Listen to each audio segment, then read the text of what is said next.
मेरे प्रिय आत्मन, आइए मेरे प्रिय मित्रों, आइए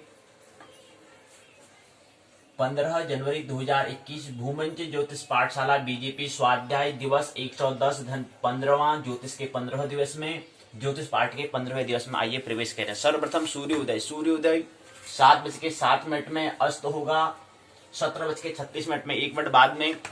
प्रतिदिन 1 मिनट बढ़ रहा है। कल 35 था, 36, 28 मिनट हो चुके हैं। सूर्यदेव को आए हुए आधा घंटा करीब होने वाला है। अभिवादन करें। अभिवादनशीलस्य नित्यं वृद्धो विसेविनः चत्वारितस्य वर्धन्ते आयुर्विद्या विद्या यशो बलम। कम से कम लालच के साथ तो स्वर्ग मिलेगा, ऐसी लालसा के आधार पर तो अभिवादन करना सीखें। तो आइए अभिवादन करें। नहीं तो हमें दो चीज दिया जाता है, या लाभ का प्रलोभन दिया जाएगा, या लोभ का प्रलोभन दिया जाएगा, या हमें दंड का। दो प्रकृति के जो दो गुण है उस पर हम करते हैं। कहेंगे स्वर्ग जाएंगे, नरक जाएंगे, तभी हमें, अगर स्वर्ग जाएंगे तो ही करना है भाई, नहीं तो नहीं करेंगे। तो इसी प्रलोभन से कम से कम अभिवादन करना सीखें। प्राथमिक यही लालसा से हम अभिवादन करना सीखें। जब धीरे धीरे अभिवादन में जो अनुभव जो आएगी, अनुभूति आएगी, उसका फिर स्वतः ही अपना जो स्वभाव है लगेगा कि हाँ अभिवादन करना चाहिए। तो अभिवादन करें। आधा घंटा हो चुका है, 1 बजना प्रारंभ हो चुका है, आधा घंटा व्यतीत हो चुका है, तो आधा घंटा और रहा तो फिर 1 बज जाएगा। तो स्थानीय समय 28 मिनट 30 मिनट हो चुके हैं। तो आइए हम भी स्वाध्याय के अंतर्गत, स्वाध्याय जो स्वधर्म के अंदर आता है, सर्वप्रथम मुख्य कार्य करने योग्य, यानी कर्तव्य मतलब होता है जो करने योग्य है, स्वाध्याय। आइए स्वाध्याय में प्रवेश करें। पाठ जानते हैं, पाठशाला के 2 भाग, पहले भाग को पाठ्यचर्या प्रश्नोत्तर चर्चा हम कहते हैं, दूसरे को पाठ्यक्रम पाठ्य चर्चा हम कहते हैं। तो आइए पहले हम पाठशाला के भाग 2 को, फिर दूसरे प्रकरण में पाठशाला के भाग 1 को देखेंगे।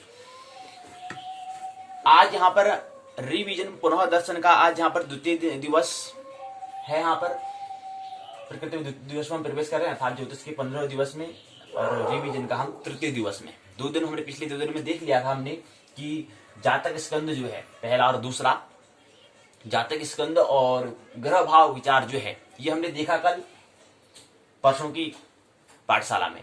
कल की पाठशाला हमने 2 इकाइयों को देखा था, 2 खंडों को देखा था, 2 खंडों को देखा था, फलादेश निर्णय और दशाफल विचार। ये 2 इकाइयों को हमने देखा।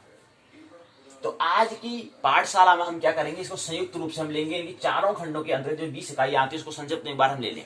और हमने कहा कि अब क्या करना है हमको, आने वाला जो ये हमारा पहला क्वार्टर फाइनल मैच जो था, ये अब करीब करीब जो पहला प्रश्न पत्र है वो करीब करीब पूर्ण होने वाला है। पहला क्वार्टर फाइनल पूर्ण होने वाला है। पहला प्रश्न पत्र ज्योतिष का स्नातक द्वितीय वर्ष का जो ज्योतिष विषय का जो पहला प्रश्न पत्र है उसकी हम चर्चा कर रहे हैं।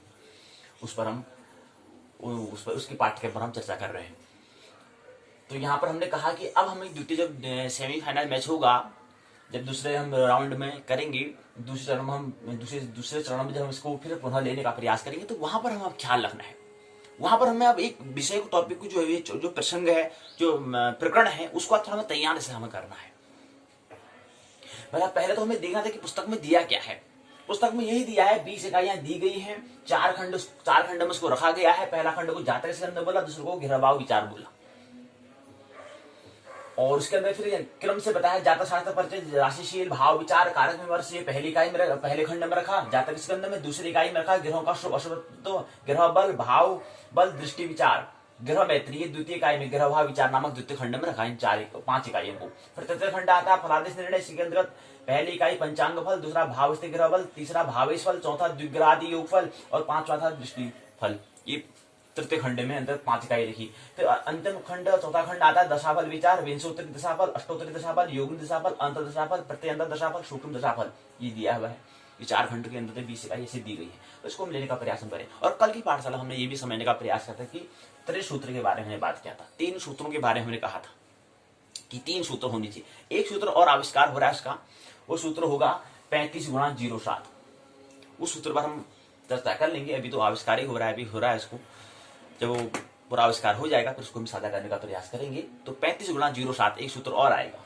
जितना हो सकता है प्रयास तो यह है कि 7 सूत्र हो जाए, क्योंकि 7 चरण में यहाँ पर लग रहा है, तो 7 सूत्र हो जाए। ठीक, तो 3 सूत्र तो हो चुके हैं, 4 सूत्र और हैं। तो जीवन के 4 सूत्र पर हमें काम करना है।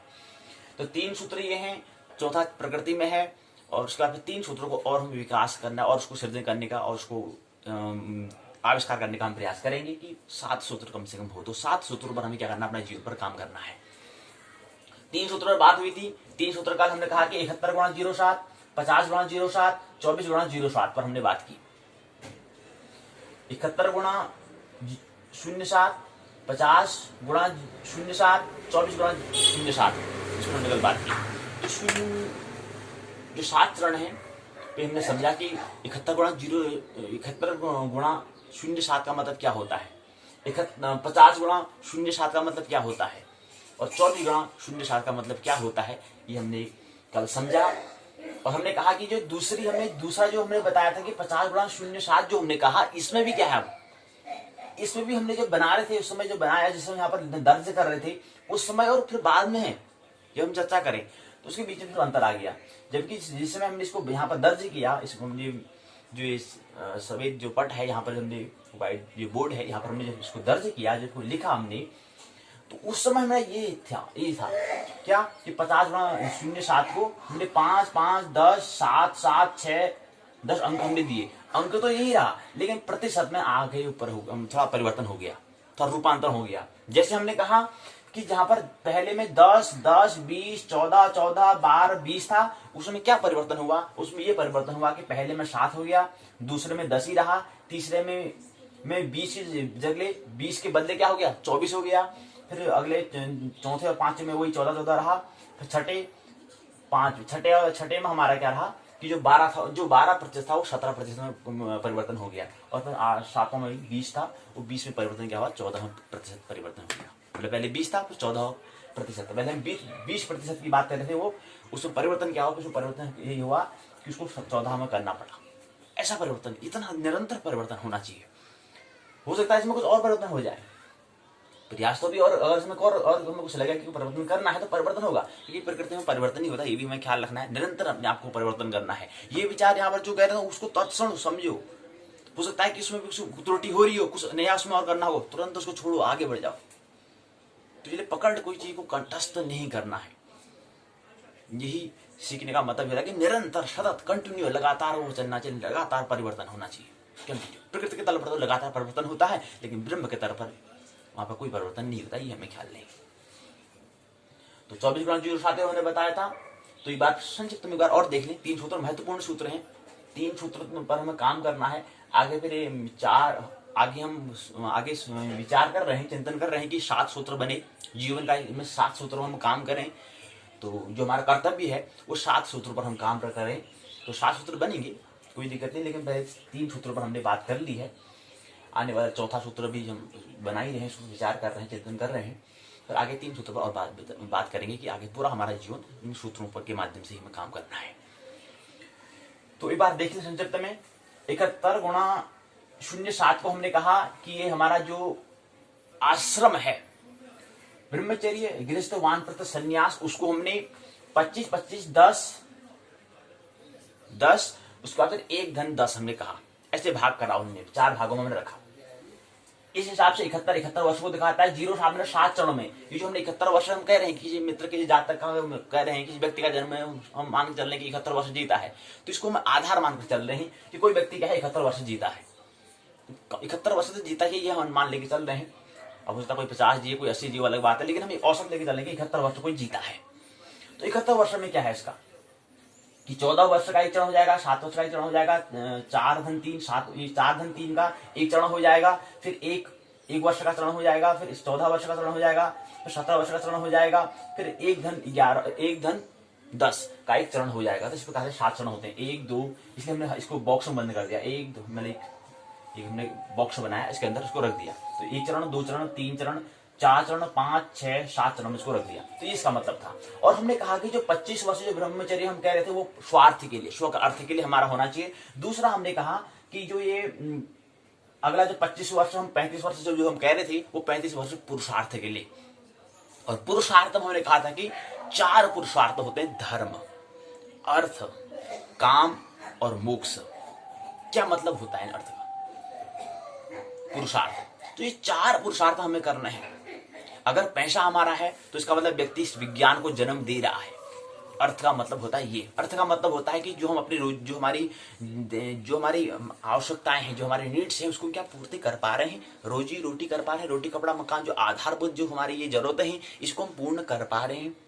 उससे हमारे अर्थव्यवस्था से, हमारे इकोनॉमिक से, हमारे आमदनी से, हमारे इनकम से, हमारे रुपये से देखा जाता है, वो अर्थ से देखा जाता है, पैसे से देखा जाता है। कोई व्यक्ति धनवान है तो उसका मतलब अपनी आवश्यकताओं को पूर्ण कर पा रहा है, भले ही भौतिक जगत की वो अलग बात है, कर तो पा रहा है, अपने आप को कष्ट जो हो रहे हैं उसको निवारण तो कर ले रहा है ना, पैसा है, पर्याप्त पैसा है आपके पास, तो वहां से हमारा पुरुषार्थ में पहला आता है अर्थ। दूसरा आता है धर्म। धर्म क्या है? धर्म हमने कहा मन, और मन सबसे क्या है, मन सबसे शक्तिशाली, तो कहीं पर विचार विज्ञान का जन्म देंगे तो निरंतर विचार ही हमारा क्या होता है, सहयोग, मतलब मन के सहयोग से क्या होता है, हम विचार करते हैं, चिंतन करते हैं, मनन करते हैं। तो मन क्या है, सबसे बड़ा शक्तिशाली होता है, सबसे बड़ा दृढ़ वाला है। अगर इसको हम अपना सहयोगी, अपना मित्र अगर बना दें, फ्रेंड्स अगर बना दें, तो धर्म का जन्म करेगा।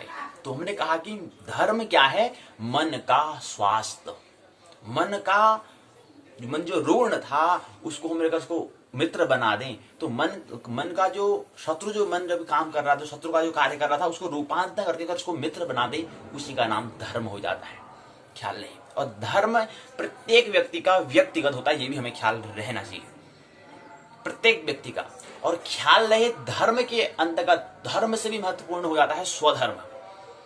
ख्याल रहे, स्वधर्म, स्वधर्म का मतलब होता है कि जब हम यहाँ पर आते हैं तो यहाँ पर फिर परिवारों में, रिश्तेदारों में, यहाँ पर उनसे भी पहला महत्वपूर्ण स्वधर्म, उससे भी महत्वपूर्ण कर्म हो जाता है हमारा। परिवारों की परवाह नहीं, स्वार्थ में जब 25 वर्ष कह रहे हैं हमें यही शिक्षा हमें लेनी है कि वहीं पर नहीं रह जाना है, अपना ध्येय, अपना मिशन, अपना विजन, अपना जो है जिस दृष्टि के हम यहाँ पर आए थे, वो हमारा पहला ख्याल हमें रहना चाहिए, वो पहला है, उसी का नाम स्वधर्म है। नहीं तो आमतौर पर क्या होता है, व्यक्ति स्वधर्म का, हाँ यार ठीक है, मैं तो कर ही नहीं पाता, मैं तो घर में ऐसी, मैं तो ऐसी मैंने ऐसी जगह घर में जन्म लिया कि हाँ मैं तो ऐसे ही है, मेरे तो माता पिता ऐसे टाल देता है। ये टालना शोभा नहीं देता मनुष्य को, ख्याल रहे। तो इसलिए स्वधर्म क्या है, धर्म से भी श्रेष्ठ है, ये हमें ख्याल रहे। और पर धर्म से भी श्रेष्ठ क्या होता है, धर्म होता है, ये भी ख्याल लेना चाहिए। तो 3 भाग हुए, धर्म के 2 भाग हुए, एक हुआ स्वधर्म, एक हुआ परधर्म। तो परधर्म से श्रेष्ठ क्या होता है, स्वधर्म होता है, ये हमें ख्याल लेना चाहिए। और स्वधर्म क्या है, हमने कहा स्वधर्म को समझने के लिए पहले धर्म को समझना होगा, और धर्म को समझने के लिए भी पहले मन को समझना होगा, क्योंकि मन का ही क्या है आगे रूपांतरण, मन का ही जो हमारा शत्रु का काम कर रहा था, उसका अगर वो मित्र शुरू बना ले तो ही धर्म का जन्म होता है, सृजन होता है, आविष्कार होता है, उससे पहले नहीं। क्योंकि मन ही, कोई भी काम करेंगे तो वहां मन ही सहयोगी होगा, अगर मन वहां पर नहीं है तो काम नहीं हो सकता, उसमें फिर बात पूर्ण होती है। और हमने कहा कि मन जो है इसके 2 भाग होते हैं, एक अचेतन होता है, एक चेतन होता है, एक कॉन्शियसनेस होता है, एक अनकॉन्शियसनेस हमारा मन होता है, माइंड होता है। और इस आविष्कार तो तभी होगा जब हम मन के पूर्ण हिस्से तक, संपूर्ण हिस्से में उस बात को खबर कर दें कि मेरे को ये कर्म करना है तो करना है, तो सुन ले। उसी का नाम विल है, उसी का नाम है संकल्प, और उसी को हम कहते हैं संकल्प शक्ति, उसी को ही कहते हैं विल पावर, कि अपने पूरे मन तक प्राण जो हमारा अचेतन, तो हमारा हमने कहा कि मन के 2 हिस्से, एक हिस्सा, केवल एक हिस्सा हमारा चेतन है। अगर मन के हम अगर 10 हिस्से करें, उस 10 हिस्से में केवल एक हिस्सा हमारा चेतन होता है, जो हमारी दैनिक क्रियाएं जो करते हैं, सोच विचार करते हैं वो। और चिंतन, थिंकिंग करने के लिए हमें क्या करना होता है, आविष्कार करने के लिए हमें अपनी बात को जो हम कर रहे हैं, उस बात को हमें अचेतन के जो 9 परत है वहां तक उसको ले जाना होता है, उसी को हम संकल्प कहते हैं। अगर वो जिस दिन पहुंच जाते हैं, उस दिन फिर कोई भी काम करने में आपको फिर दिक्कत परेशानी नहीं आती है, वो हो जाता है। क्योंकि अब मन क्या करेगा, निरंतर क्षण क्षण में वो याद रहेगा।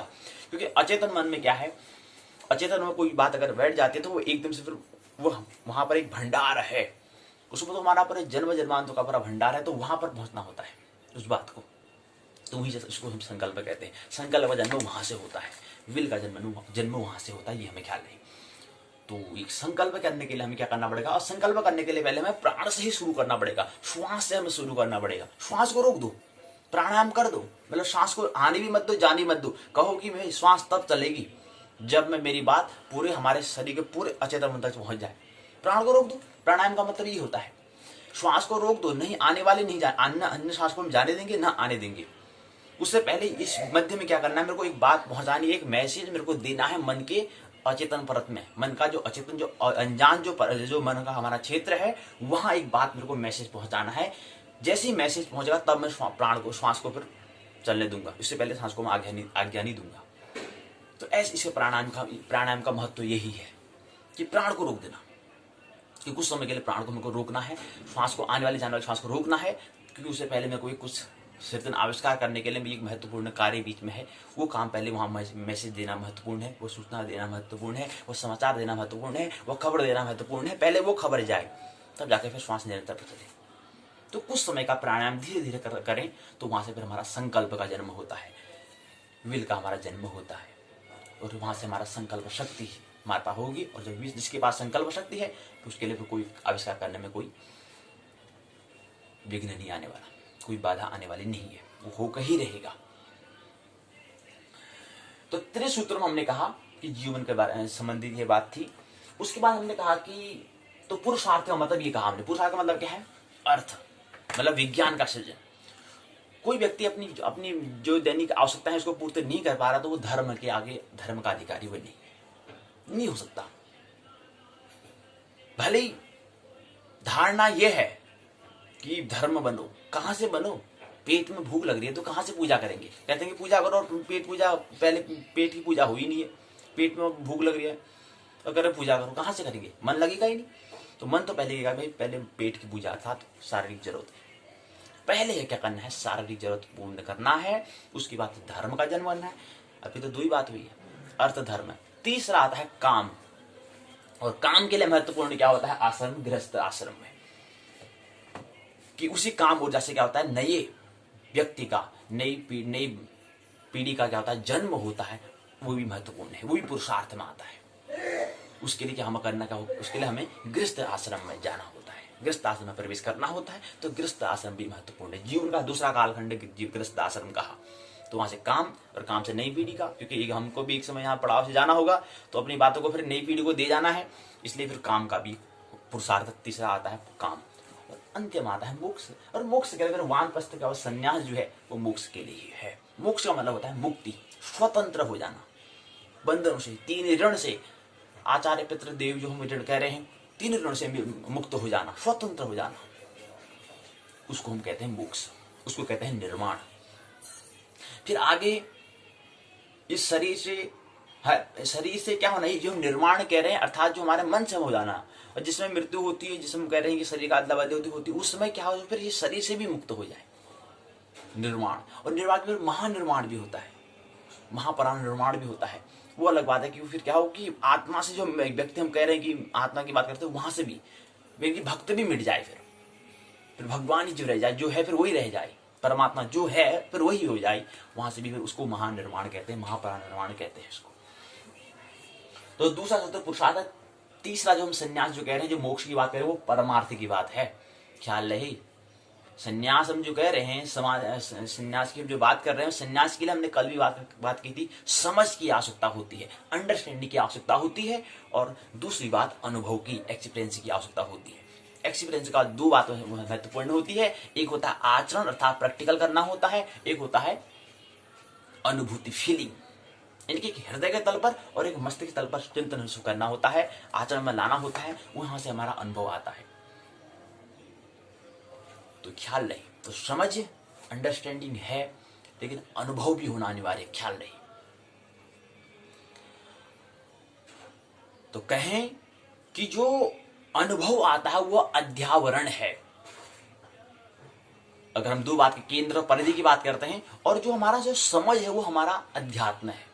अध्यात्म से समझ आती है, और अध्यावरण विज्ञान से क्या आता है, प्रकृति से अध्यावरण जो हमने कहा उसका नाम हम कह रहे हैं, वहां से हमें अनुभव आता है। अब कोई व्यक्ति विज्ञान को अगर नकार दे, नहीं भाई ये तो नहीं होना चाहिए, भाई ये तो माया पदार्थ है, माया है, छोड़ो उसको, तो वो भी क्या है, रोग, मन का एक रोग है, मन का रोग ही है। जब परमात्मा जो हम कह रहे हैं उसमें जब दोनों चीज की महत्ता है तो उसको हम नकार कह सकते हैं। जब परमात्मा खुद ही नकार रहा है तो हम कैसे नकारने वाले होते हैं, ये बात है। तो दूसरा सूत्र था 50 ग्राम 07 का मतलब हमने कहा कि कोई कर्तव्य करने का हम अभी समय में निश्चित कर लें, कि इतना वर्ष अगर हमें कर्तव्य करना है तो उसको उस जो अर्थव्यवस्था है उसको भी क्या करना, हमें एक विभाजन कर देना है। तो वही हमने दूसरा सूत्र रखा कि कोई हम काम करते हैं, जो काम करने में जो हमारा पैसा आएगा, जो हमारा रुपया आएगा, उसका भी विभाजन कर देना है, 7 भागों में विभाजन करना है। इसी दूसरा सूत्र 50 गुणा 0.7 हमने कहा। हमने ये लेकर चले गए, हमने कहा कि 71 वर्ष अगर जीता है कोई व्यक्ति, 21 वर्ष वो अध्ययन करता है, स्वाध्याय करता है, ये लेके चल रहे हैं। 50 वर्ष का वो अगर काम करता है, 50 वर्ष का काम करता है तो 50 और 21 का योग से 71 बनता है। तो 50 वर्ष काम करेगा तो फिर उसका जो पैसा होगा उसको भी विभाजन करना है, बांटना है, तो उसको भी 7 भागों में बांटेगा। उसको मैंने प्रतिशत के माध्यम से दिखाया। पहले में 7, दूसरे में 10, तीसरे में 24, चौथी और पांचवी में 14, छठे में 17 और सातवें में 14%। इस हिसाब से कोई जरूरी नहीं है कि यही प्रतिशत हो जाए, लेकिन ऐसा यहां से एक तरीका लेना है। यहाँ स्वाध्याय का मतलब क्या होता है? स्वाध्याय का मतलब होता है कि कोई दर्पण उसमें अपना चेहरा दिख जाए कि मेरा चेहरा कैसा है, नहीं धूल मिट्टी तो नहीं लगी, ऐसे देख लिया जाए। तो ऐसे यहाँ पर भी देखना है कि एक प्रतीक चिन्ह है, प्रतीक हम बता रहे हैं कि संदेश मैसेज है, कि एक इशारा है कि हम ये कह रहे हैं। तो कोई जरूरी नहीं कि 14% हो, 7 ही हो, कोई जरूरी नहीं है। तीसरा 24 गुणा 0.7 हमने कहा, इसके भी 7 चरण है। 2 यानी कि 24 गुणा 7 हमारा दैनिक दिनचर्या भी हमारा क्या हो, उसका भी एक नियम हो, उसका भी एक हमारा चरण, उसको भी विभाजन हो कि मेरे को अपना दिन जो है कहाँ कितना समय व्यतीत मेरे को करना है, उसको ख्याल में लेते हुए हमने यहाँ पर इसके 7 विभाजन किए हैं। 2, 3, 8, 1, 2, 1, 1 धन 5 धन 1 अर्थात 7। 2, 3, 8, 1, 2, 1, 7। इस तरह से हमने 7 भागों में इसको बांटा है। और कोई जरूरी नहीं है कि हम ये अंक कोई ऐसा लिखें, वो अपने हिसाब से करना होता है, वो स्वाध्याय खुद करना होता है। तो ये हमने बात कर ली है 3 सूत्र पर। चौथा सूत्र चल रहा है, फिर आगे और सूत्रों में 7 सूत्र पर बात कर लेंगे आने वाले समय में। ये हमने बात, महत्वपूर्ण बात है, ये हमने बात कर ली। एक महत्वपूर्ण सूचना हम कल बात कर रहे थे कि हम ये कह रहे थे कि विद्यार्थी जीवन में, स्वाध्याय जीवन में 240 से 244 दिन का समय हमें क्या होता है, अध्ययन करने का होता है। बाकी शेष जिसमें हमारे 48 दिन हमारे ग्रीष्म और शीतकालीन अवकाश के योग से हम कहें, 48 दिन की छुट्टी वो हो जाती है, अवकाश वो हो जाता है। और 71 और 77, 71 से या 77, इनकी 71 और 77 दो बातें होती है। वो हमने कहा एक कोई गांव में है अगर स्कूल, और कोई एक शहर में स्कूल, मतलब कोई एक पहाड़ में है, कोई एक मैदान में है, तो वहां पर ऋतु के हिसाब से अंतर होता है। तो 71 और 77 दिन की हमने छुट्टी कहा। तो इस हिसाब से कुल मिला के 365 दिन, एक दिन में हमें एक वर्ष में हमें 240 और 244 मैंने जो बात की थी वो छुट्टी हमें उसमें अध्ययन करना होता है। लेकिन हमारी दृष्टि से कि 9 महीने स्वाध्याय, 3 महीने महोत्सव। विद्यार्थी जीवन में 9 महीने स्वाध्याय, 3 महीने महोत्सव। अब वो छुट्टी रविवार की छुट्टी हो या सार्वजनिक अवकाश हो, दिवाली हो, होली, उससे कोई मतलब नहीं है। महोत्सव मतलब महोत्सव, अर्थात 91 दिन जो है वो महोत्सव ही बीतेंगे। उसमें दिवाली आए तो उसकी अनुकंपा, होली आए तो उसकी अनुकंपा। हमारी अनुकंपा है कि हमारे 3 महीने में हम ऐसा करना है कि अपने जीवन को भी, आप देखो यहाँ पर हमें कहा कि पूरे वर्षों को भी हमें बांट देना है। हो सकता है इसी के ऊपर हम कोई एक नया सूत्र और बनाएं कि हमारा जो अध्ययन जो करने वाला व्यक्ति को कितना समय अध्ययन करना है। तो वर्ष में हम कह रहे हैं कि हमें 273 दिन स्वाध्याय करना चाहिए, अध्ययन करना चाहिए, सेल्फ स्टडी हमें करनी है। 273 दिन अर्थात 9 महीने, और 3 महीने हमें क्या करना है, महोत्सव करना है। होली आए, दिवाली आए, इत्यादि कोई पर्व आए वो उसी में समावेश हो जाएंगे। बस रविवार आए तो वो इसमें समावेश हो जाएंगे। तो कल हमने बात की थी कि ये सूचना हम यहाँ पर देख रहे थे कि 240 अब 2 होती हैं। हमने कहा कि एक तो होता है पहाड़ में विद्यालय होता है, स्कूल होता है। एक होता है मैदानी इलाके में होता है विद्यालय। तो जो गांव में जो है वहां पर 244 दिन की पढ़ाई होगी। 244 दिन क्या होगा, पढ़ाई होगी, जिसमें 11 दिन और 37 दिन। 11 दिन गर्मियों का अवकाश रहेगा, ग्रीष्म अवकाश रहेगा। 37 दिन शीत जाड़ों का अवकाश रहेगा। तो इस हिसाब से 48 दिन होता है दोनों का, चाहे वो विद्यालय पहाड़ में हो या मैदान में हो, दोनों का अवकाश 48 दिन का होगा, 48 दिन का होगा, ये हमें ख्याल रहे। उसका विभाजन चाहे वो 11 धन 37 करो तो भी 48 आएगा, या हम 35 धन 13 करें तो भी 48 आएगा। वो व्यवस्था अलग अलग कर लेंगे, लेकिन योग दोनों का 48 आना चाहिए। अर्थात कहने का मतलब है कि ग्रीष्म और शीतकालीन दोनों का अवकाश की अगर बात करें तो दोनों का योग 48 यानी 48 दिन का अवकाश होता है, ऊंचाई पहाड़ में हो या मैदानी क्षेत्र में हो विद्यालय। तो पहली बात 244 दिन गांव में अगर पढ़ाई हो रही है, तो शहर में जो मैदान की हम जो बात कर रहे हैं वहां पर 240 दिन की पढ़ाई होगी। और हमने अवकाश की बात, हमने ग्रीष्म और शीत के अवकाश की बात करी, तो गांव में जो हम पहाड़ में कह रहे हैं वहां पर 11 दिन का ग्रीष्म होगा, 37 दिन का जाड़ा होगा, 37 दिन की शीतकालीन अवकाश रहेगा। जबकि यही मैदानी इलाके में क्या हो जाएगा कि यहाँ पर 35 दिन का ग्रीष्मकालीन अवकाश हो जाएगा, 13 दिन का शीतकालीन अवकाश रहेगा। तीसरा चरण होता है इसमें कि 73 दिन का सार्वजनिक अवकाश, जिसमें रविवार भी आ जाता है। 73 दिन का अवकाश जो गांव जो पहाड़ी इलाके में जो विद्यालय है वहां के लिए, और इसी क्रम से 77 दिन का जो अवकाश हम कह रहे हैं वह अवकाश मैदानी इलाके में जो विद्यालय है वहां पर 77 दिन 77 दिन, रविवार, होली, दिवाली सब इसमें सार्वजनिक अवकाश, रविवार भी उसमें आ जाता है, उसके योग से 77 दिन का अवकाश यहाँ पर मैदानी क्षेत्र में जो विद्यालय वहां के लिए रहेगा। इस तरह से अगर मैं गांव क्षेत्र में, जब पहाड़ी क्षेत्र में जो विद्यालय है उसका अगर तीनों का योग करें, अर्थात 244 धन अगर मैं 48 करूं और उसमें धन और 73 को जोड़ूं, योग करूं, तो 365 दिन होते हैं, अर्थात 1 वर्ष होता है। इसी क्रम में अगर मैं मैदानी इलाके में जो क्षेत्र में जो विद्यालय है उसका योग करूं 240 में मैं 48 का योग करता हूं, उसके बाद फिर मैं 77 का योग करता हूं, तो भी क्या होगा 365 दिन आते हैं। इस हिसाब से देखा, इस हिसाब से विभाजन किया कि पहाड़ का और मैदानी इलाके में जो विद्यालय है उनका पढ़ाई का कितने दिन पढ़ाई होनी चाहिए, कितना दिन अध्ययन, कितने दिन स्वाध्याय होना चाहिए, ये विभाजन किया। अब दूसरी बात ये आती है कि गर्मी की हम जो अवकाश कहते हैं वो कब से होगा और जाड़े का कब से होगा। जून के महीने में होता है, गांव के क्षेत्र जो हम कह रहे हैं वहां जून के महीने में होता है, और यही क्रम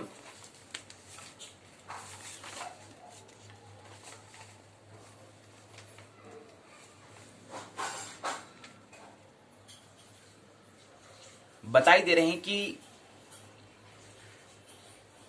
जो ग्रीष्मकालीन स्कूल है वहां पर जो ग्रीष्मकालीन स्कूल जो वहां पर हो रहा है वहां पर 27 मई से 30 जून तक अर्थात 35 दिन का ग्रीष्मकालीन अवकाश होगा। तो ग्रीष्मकालीन जो स्कूल है वहां पर जो गर्मी की छुट्टी जो होती है वो 27 मई से प्रारंभ हो जाती हैं 30 जून तक, यानी कि जून का महीना पूरा होता है और आगे मई का भी क्या है कुछ दिन यहाँ पर आते हैं, इनकी 5 दिन यहाँ पर आते हैं। 27 मई, 28 मई, 29 मई, 30 मई और 31 मई, तो इस हिसाब से क्या है 5 दिन यहाँ आते हैं और 30 दिन जो होते हैं जून के महीने में आते हैं। तो दोनों का योग करते हैं 30 दिन 5 तो 35 दिन का ग्रीष्मकालीन अवकाश ऐसे रहा जो मैदानी क्षेत्र में है विद्यालय था ग्रीष्मकालीन स्कूल। और 1 से 13 दिन तक क्या होता है 13 दिन का शीतकालीन अवकाश रहता है। तो इस हिसाब से 35 धन 13 का योग करते हैं तो 48 होता है, ये हमने देखा। और शीतकालीन मतलब जो पहाड़ी जो हिल्स में जो मतलब जो स्कूल है वहां पर शीतकालीन स्कूल में 20 से 30 जून तक यानी कि 11 यानी कि 20 की गणना करें तो 20 को जोड़ेंगे, बाकी 20 से 21 से लेकर 30 तक यानी 10 दिन वो हो गए और 20 वहां हो गया तो 11 दिन ये हुए। तो 11 दिन का अवकाश यहाँ पर रहेगा। और ग्रीष्मकालीन अवकाश में 26 दिसंबर से लेकर के 31 जनवरी तक 37 दिन का शीतकालीन अवकाश ये रहता है पहाड़ी क्षेत्र में, जो पहाड़ी इलाके में जो विद्यालय है वहां पर।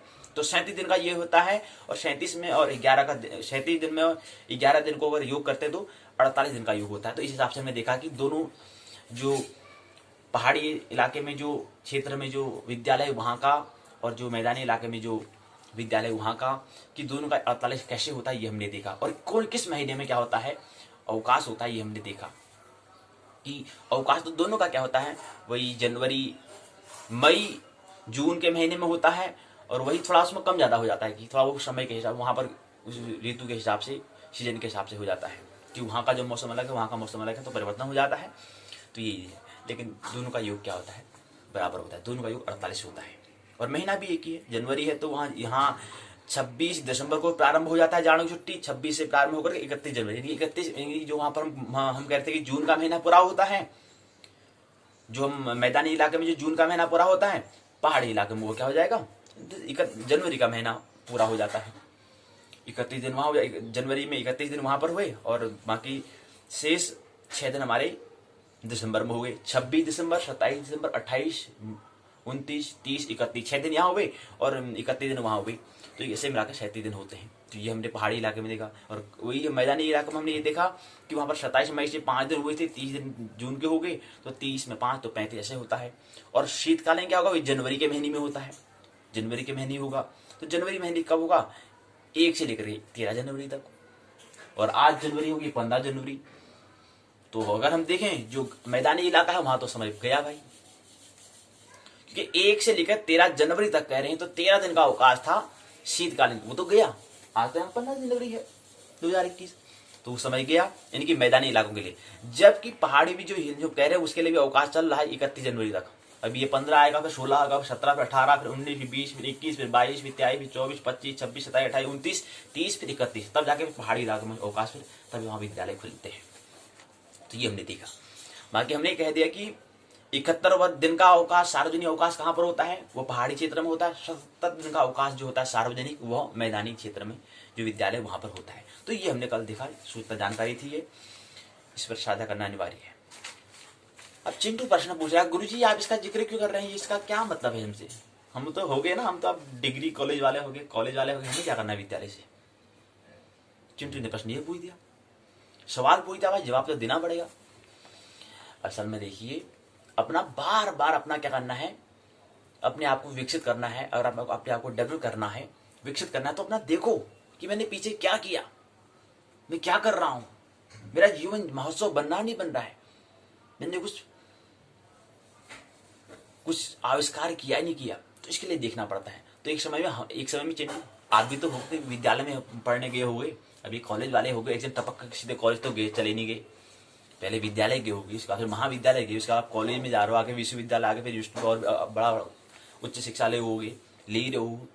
इससे पहले विद्यालय में तो गए होंगे आप, आंगनबाड़ी में गए होंगे, तो उसका भी देखना कि हमने वहां क्या करा, वहां पर जो हमने शिक्षा देखी थी वहां पर हम क्या कर रहे थे, मस्त में थे, क्या में थे, उसका हमें क्या करना है, पुनः वहां से देखना है। इसके माध्यम से ये दर्पण का काम करेगा। तो ये चिंटू ने प्रश्न पूछा, इसका जवाब, सवाल का जवाब ये है कि हमें क्या करना है, निरंतर हम जो हमारा जो समय जा रहा है कि हमने अतीत, विज्ञान का वही है, विज्ञान का मूल उद्देश्य, मूल खोज ही होता है। उसी का नाम पर शोध कहेंगे, उसका नाम हम रिसर्च, उसी का नाम अनुसंधान कहेंगे कि हमने अतीत में हम क्या थे, अतीत में हम कैसे थे। और ये तो एक जन्म, ये तो इसी जन्म की बात करें, और इससे पहले क्या था, इससे पहले जन्म हमने क्या किया, इससे पहले जन्म मैंने क्या किया, उसकी खोज, उसी का नाम अनुसंधान, उसका नाम शोध है, उसी का नाम विज्ञान हम कहते हैं। विज्ञान का एक खोज होता है, विज्ञान का ये प्रयास। और ज्योतिष का प्रयास ठीक इसके आगे क्या है, कि भविष्य में क्या होने वाला, भविष्य में क्या होऊंगा, मैं क्या हो पाऊंगा, मैं जीवन आनंद से जीव पाऊंगा या नहीं पाऊंगा, कैसे रहेगा मेरा, जब इस पड़ाव से मैं विदाई लूंगा तो उसमें मेरा कैसी स्थिति रहेगी। ये ज्योतिष का काम मूलतः, ख्याल रहे, मूलतः हम कह रहे हैं जो मेन जो है ज्योतिष का, यह है कि भविष्य में देखना अतीत में। इसलिए हमने इसको लिया कि जो विद्यालय था, अच्छा हमारे दिन गए, अच्छा मेरा इतना 21 वर्ष में रहा, 21 वर्ष में मैंने एक साल में 365 दिन होते, ठीक हो गया। 240 दिन मैंने वैसे स्कूल में गए हमारे, बाकी कुछ समय घर में बचा होगा, शेष रहा होगा तो मैंने खेल कूद में व्यतीत कर दिए होंगे। उसके बाद क्या किया मैंने, उसके बाद मेरे को अच्छा 48 दिन की छुट्टी तो मेरे को मिली, ठीक हो गया, ये बात भी समझ में आ गई। और 71 दिन की छुट्टी मेरे को मिली थी, क्योंकि सार्वजनिक अवकाश था, कभी होली आ रहा था, कभी दिवाली आ रहा था, कभी वल्ला, कभी मकर संक्रांति, कभी इत्यादि ये आ जा रहे थे, यानी कि 71 दिन तो मेरे वहां जा रहे थे। अच्छा, 48 दिन मेरे वहां जा रहे थे, जिसमें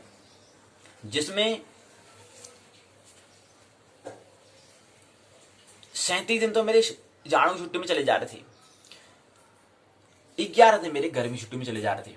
अगर कोई पहाड़ वाला भी, अगर कोई विद्यार्थी वो सोचता है अच्छा ठीक है यार वहाँ वैसे गए थे मेरे, अच्छा 11 दिन तो जाड़ों छुट्टी में हमारे एक दिन वहाँ चले जा, गर्मियों में 11 दिन, और गर्मियों में 37 दिन चले जा रहे थे, और जाड़ों में 37 दिन चले जा रहे थे, तो गर्मियों में 11 दिन यहाँ चले जा रहे हैं, तो ऐसे 48 दिन चले जा रहे हैं मेरे।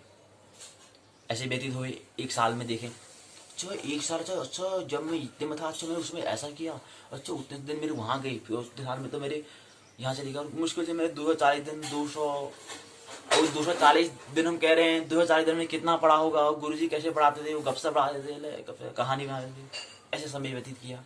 कहीं कि 240 दिन में भी जैसे हम कह रहे हैं, जैसे हम कहते हैं कि किसी व्यक्ति का जीवन क्या होता है, अगर 60 वर्ष अगर जीता है, उस 60 वर्ष में 20 वर्ष तो उसके निद्रा में जाते हैं जी, 20 वर्ष नींद में व्यतीत होते हैं, केवल 40 वर्ष का समय होता है। अब 40 वर्ष में क्या करता है वो, कभी थोड़ा दोस्तों को निपटाओ, थोड़ा रिश्तेदार को निपटाओ, थोड़ा अपने मित्र से निपटाओ, थोड़ा उनसे गपशप करना, थोड़ा उसमें करना है, बांटो।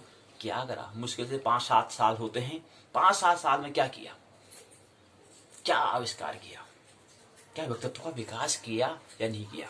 तो ऐसे ही ये यहाँ पर हम देखना है कि हमने जो हमारा विद्यालय जो जीवन था उसमें हमने क्या किया कि 240 दिन का हमें समय मिल रहा था, 240 दिन पढ़ने का समय जो भाग किया गया था, शिक्षा नीति जो बनाई गई थी कि इसका जिस दिन आपको पढ़ना है तो पढ़ना है, इस शिक्षा जो समय दिया गया था, मैं शिक्षा पढ़ क्या कर रहा था, मैंने क्या किया, 240 दिन का जो मेरे को समय मिला, जो शिक्षा के लिए भाग अलग कर दिया था और छुट्टी के लिए अलग कर दिया था, अवकाश के लिए अलग कर दिया था कि आपको इतने दिन आपका अवकाश, जिसमें 48 दिन 71 की बात की थी, ये अलग भाग कर दिए और बाकी 240 दिन ये कहा। तो मैंने जो पढ़ाई का समय था, मैंने पढ़ाई की या उसमें भी मैं मस्ती में था, इसकी जांच करना। ये तो केवल एक आधारभूत है, लेकिन उसकी जांच तो और होता है कि इस जीवन में और आगे, इससे पहले पिछले जन्म में मैंने क्या कहाँ पर छोड़ा था, क्या करा था, वहां तक पहुंचना होता है। उसके बाद वहां तक जब पहुंच जाते हैं तो ही विकास होता है, उससे पहले विकास नहीं होता है। ख्याल रहे, डेवलपमेंट तभी हो पाता है, जैसे हमने कहा कि पशुओं में कोई विकास हमें दिखाई नहीं देता है, एक ही माध्यम है कि वहां पर एक ही वजह है, वो ये वजह है कि वहां पर शिक्षा का कोई माध्यम नहीं है, साधन कोई नहीं है। लेकिन हमारे यहाँ पर मनुष्य में विकास हमें दिखाई देता है कि कहीं कोई किसी पिताजी ने बनाया था 2 मंजिला, उसने बना दिया, दुकान छोटी थी उसको बना दी 10 मंजिला बना दी, या घर 1 मंजिला था बना दिया 10 मंजिला, तो लगता है कि हाँ वाकई विकास हो रहा है। पिताजी साइकिल में चलते थे, बेटे ने ली कार, लगता है विकास हो रहा है। क्यों? ये भौतिक तल पर हमें मिल जाता है, ये तो एक बात है, लेकिन आत्मिक तल पर, आध्यात्मिक तल पर हमें देखना होता है। उसके लिए फिर हम पुनर्जन्म, जो आगे पिछले जन्म था वहां हमें जाना होता है। तो कैसे जाएं, वो पूरा प्रयास ज्योतिष का है, वो आगे हम आने वाले समय में करेंगे, कैसे हम वहां पर जाएं। तो ये प्रसंग लेने का, प्रकरण पर बात करने का, चर्चा करने का एक ही उद्देश्य ये है। बाकी हम कहते हैं कि जब भी हम कोई चीज, कोई पुस्तक लेते हैं, अगर आपको कोई 10 पुस्तक आपको दे दी जाए, 10 पुस्तक में से कहें कि आपको केवल एक पुस्तक आपको क्या करना है, चुनना है, एक पुस्तक को आपको लेना है, उसको आपको पढ़ना है बस। उसमें से आप कोई कुछ 10 पुस्तक में से कोई एक पुस्तक आपको चुनना है, 10 में नहीं चुननी है, एक पुस्तक आपको चुनना है। लेकिन जैसे ही कोई 10 में से आपने 10 में से एक ही, ये वाली ही पुस्तक क्यों आपने चुना, इसका ही आपने इलेक्शन चुनाव क्यों करा, कुछ तो वजह रहा होगा। तो ऐसे ही हम जो कह रहे हैं कि अखबार में, समाचार में सूचना तो और बहुत कुछ आते हैं, लेकिन हम कोई एक विषय पर ही हम चर्चा करना क्यों कर देते हैं प्रारंभ। तो इसका मतलब क्या होता है कि हमारी स्थिति इसमें ही, हमारी रुचि है, हमारी इसमें ही क्या है, जिज्ञासा है, हमारे इसमें ही क्या है, जानने का प्रयास। और भी सूचना थी, औरों को हमने नहीं देखा, दरकिनार कर दिया, कोई जरूरत नहीं है, कोई समाचार इन्फॉर्मेशन की सूचना रखने की कोई आवश्यकता नहीं है। लेकिन कोई विद्यार्थी है 25 वर्ष विश्वविद्यालय से पास होकर आता है, उससे कहें कि हाँ यार कितने दिन तुमको छुट्टी मिले थे जब विद्यालय गए थे, जब आप विद्यालय में, स्कूल में गए थे, आप 8 में पढ़ रहे थे, 8वीं कक्षा में थे, तो आप कितने दिन आपको अवकाश मिलता है, कितने दिन आपकी पढ़ाई होती है। हो सकता है ना बता पाए, कहाँ बताते हैं, छोड़ो पढ़ रहे हैं, ठीक है भाई, पढ़ा रहे हैं गुरुजी पीछे, ठीक, अपना गपशप नीचे था। लेकिन ऐसे आविष्कार नहीं होता है, हमें गंभीर भी होना पड़ेगा, वहां पर हमें देखना पड़ेगा कि हमें कहां पर गलती करी। दूसरा व्यक्ति आगे बढ़ पा रहा है, दूसरा व्यक्ति आगे अपने आप को विकास कर ले रहा है, मैं पीछे क्यों पा रहा हूं, मैं कहां पर गलती कर रहा हूं। कहाँ पर मिस्टेक हो जा रही है, कहाँ पर मेरी छूट, कहाँ पर मैं क्या, कहाँ पर मैंने गलती की, उसका अन्वेषण करना। तो कुछ नहीं सूचना थी। यहाँ पर हमने कहा कि एक साल में 365 दिन होते हैं और हमने कहा कि 21 वर्ष होते हैं। 21 वर्ष में हमने कहा अब 21 वर्ष का हमें देखना है कि पीछे हमने क्या किया, पीछे हमने क्या किया 21 वर्षों में। 7 या 21, 7 साल तो सोने में गए जी, घटा दो, बचे 14 साल। क्या किया 14 साल में? 14 वर्ष में क्या किया? 7 साल तो निद्रा में गए, 14 साल में क्या किया? 14 साल में हमने कहाँ व्यतीत किया? कि मित्रों के साथ कर रहा था, पढ़ाई कर रहा था, क्या कर रहा था मैं? कभी मैंने भजन कीर्तन किया नहीं किया, कहीं मैं आनंद हुआ नहीं हुआ, आनंद मुझे ध्यान मैंने किया नहीं किया, प्रेम कभी मैंने किया नहीं किया, इसका जांच करना। 7 साल की तो गणना करो ही मत। 7 साल की तो गणना, क्योंकि निद्रा में चले गया तो उसकी गणना कहाँ से करेगी? नींद में भी कोई काम करते हैं, वो तो केवल शरीर को आराम का समय होता है। तो 7 वर्ष तो वहाँ गए। हो सकता है किसी ने 10 वर्ष नींद में बिताए हो, वो अलग हो सकता है। हो सकता है किसी ने 5 करो, लेकिन 7 औसत है, 7 वर्ष। तो 14 वर्ष में आप हमें देखा कि 14 वर्ष में मैंने क्या किया। 14 वर्ष में देखा कि हमने ठीक, अब 14 वर्ष में भी क्या है कि 2-3-5-6 साल हमने 4 साल मान लेते हैं, 4 साल हमने खेलने में व्यतीत कर दिए। उसमें कहाँ अकल आती है, मतलब वाला चैप्टर का तो वहां व्यतीत कर दिए। अब एक प्रश्न पूछते हैं, कभी अकल बड़ी की भैंस बड़ी, एक प्रश्न पूछते हैं, शायद पूछा जाता होगा। लेकिन किसी मित्र से, जो व्यक्ति जागरूक व्यक्ति होगा, उससे अगर आप पूछेंगे ना अकल बड़ी भैंस, वो कहेंगे भैंस बड़ी। किसी जागरूक, किसी बुद्ध से अगर आप प्रश्न पूछेंगे तो वो कहेंगे भैंस बड़ी। हाँ, किसी सामान्य व्यक्ति से अगर आप पूछेंगे वो कहेंगे हाँ अकल बड़ी, क्योंकि ऐसी धारणा दे दी गई है कि क्या होती है, अकल बड़ी होती है। लेकिन नहीं, अगर किसी बुद्ध से व्यक्ति पूछेंगे कि अकल बड़ी नहीं, भैंस बड़ी होती है। क्यों, क्या वजह है? क्योंकि भैंस को पता है मैं बड़ी हूं, इसलिए वो इस तरह से प्रश्न नहीं पूछती है। आपको अभी पता नहीं, इसलिए आप इस तरह से प्रश्न पूछते हैं।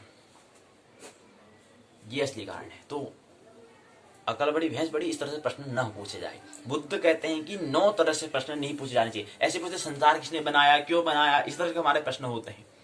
तो ये प्रसंग आ जा रहा था, इसमें हमने अकल की बात कही, तो इसलिए प्रसंग की कुछ ऐसे होते हैं जहां पर प्रश्न फिजूल के होते हैं, जहां प्रश्न नहीं पूछे जाते हैं। बुद्ध ने 9 प्रश्नों ने कहा, 9 सवालों का जवाब हमसे मत पूछना, क्योंकि इसका कुछ औचित्य ही नहीं है। जिसमें अकल बड़ी भैंस बड़ी भी आता है, या संसार किसने बनाया ये भी आता है। तो अपने आप को क्या करना है, अकल, उसमें हम छोटे बच्चे खेल लेते तो कुछ अकल होती नहीं है, लेकिन फिर उस अकल का हमें क्या करना है, उसमें देखना है। जब अकल आ जाती है तब हमें देखना है कि हाँ मैंने इस जीवन में मैंने क्या किया। 21 वर्ष मेरे हो चुके हैं, 7 वर्ष सोने में गए, निद्रा में चले गए, 8 घंटे प्रतिदिन 8 घंटे अगर मैं सोता हूँ तो मेरे 7 वर्ष यहाँ गए। अब 14 वर्ष मेरे को 21 में 7 को मैं ऋण करूंगा तो 14 वर्ष मेरे बचते हैं। 14 वर्षों के मैंने क्या किया, कितने साल मैंने कितने साल मैंने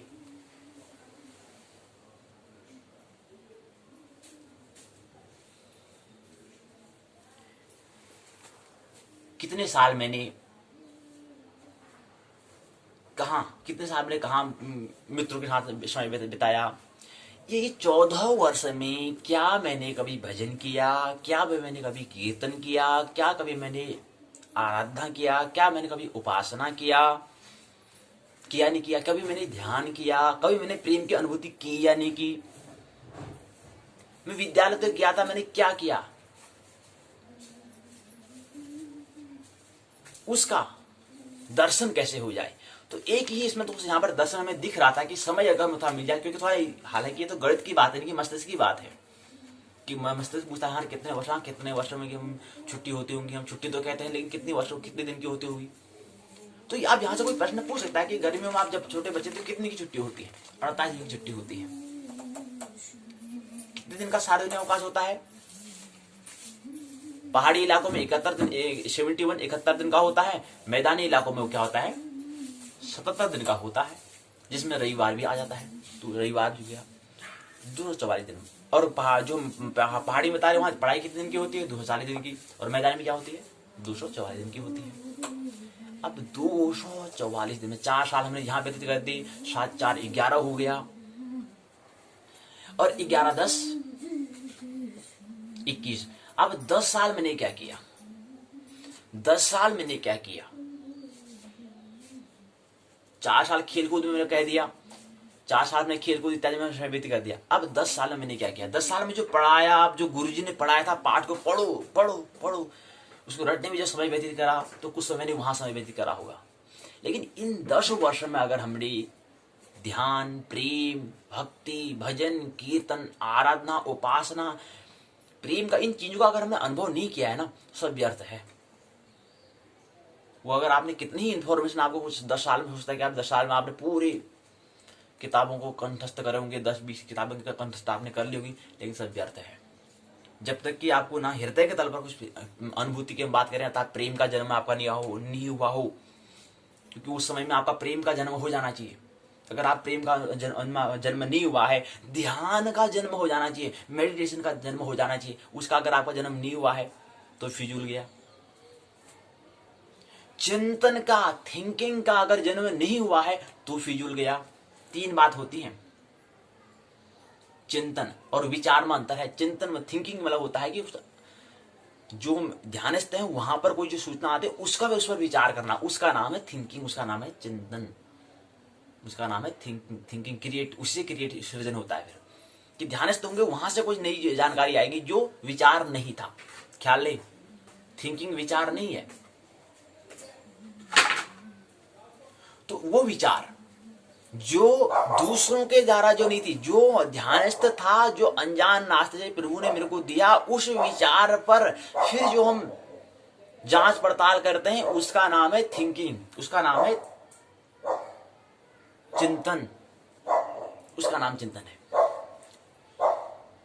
किसी ने कहा कि गुरुजी ने बताया ये, उसको छोड़ो, उसको भूल जाओ, उसका ध्यानस्थ हो, ध्यानस्थ में जो अनजान नास्ते से आया, अच्छा ठीक, उस पर फिर जो हम जांच पड़ताल करते हैं उसका नाम है थिंकिंग, उसका नाम है चिंतन।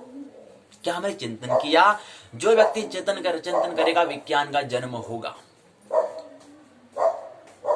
दूसरा हमने कहा काव्य का जन्म, जो व्यक्ति प्रेम करेगा काव्य का जन्म होगा, होकर रहेगा, हो नहीं सकता। क्यों?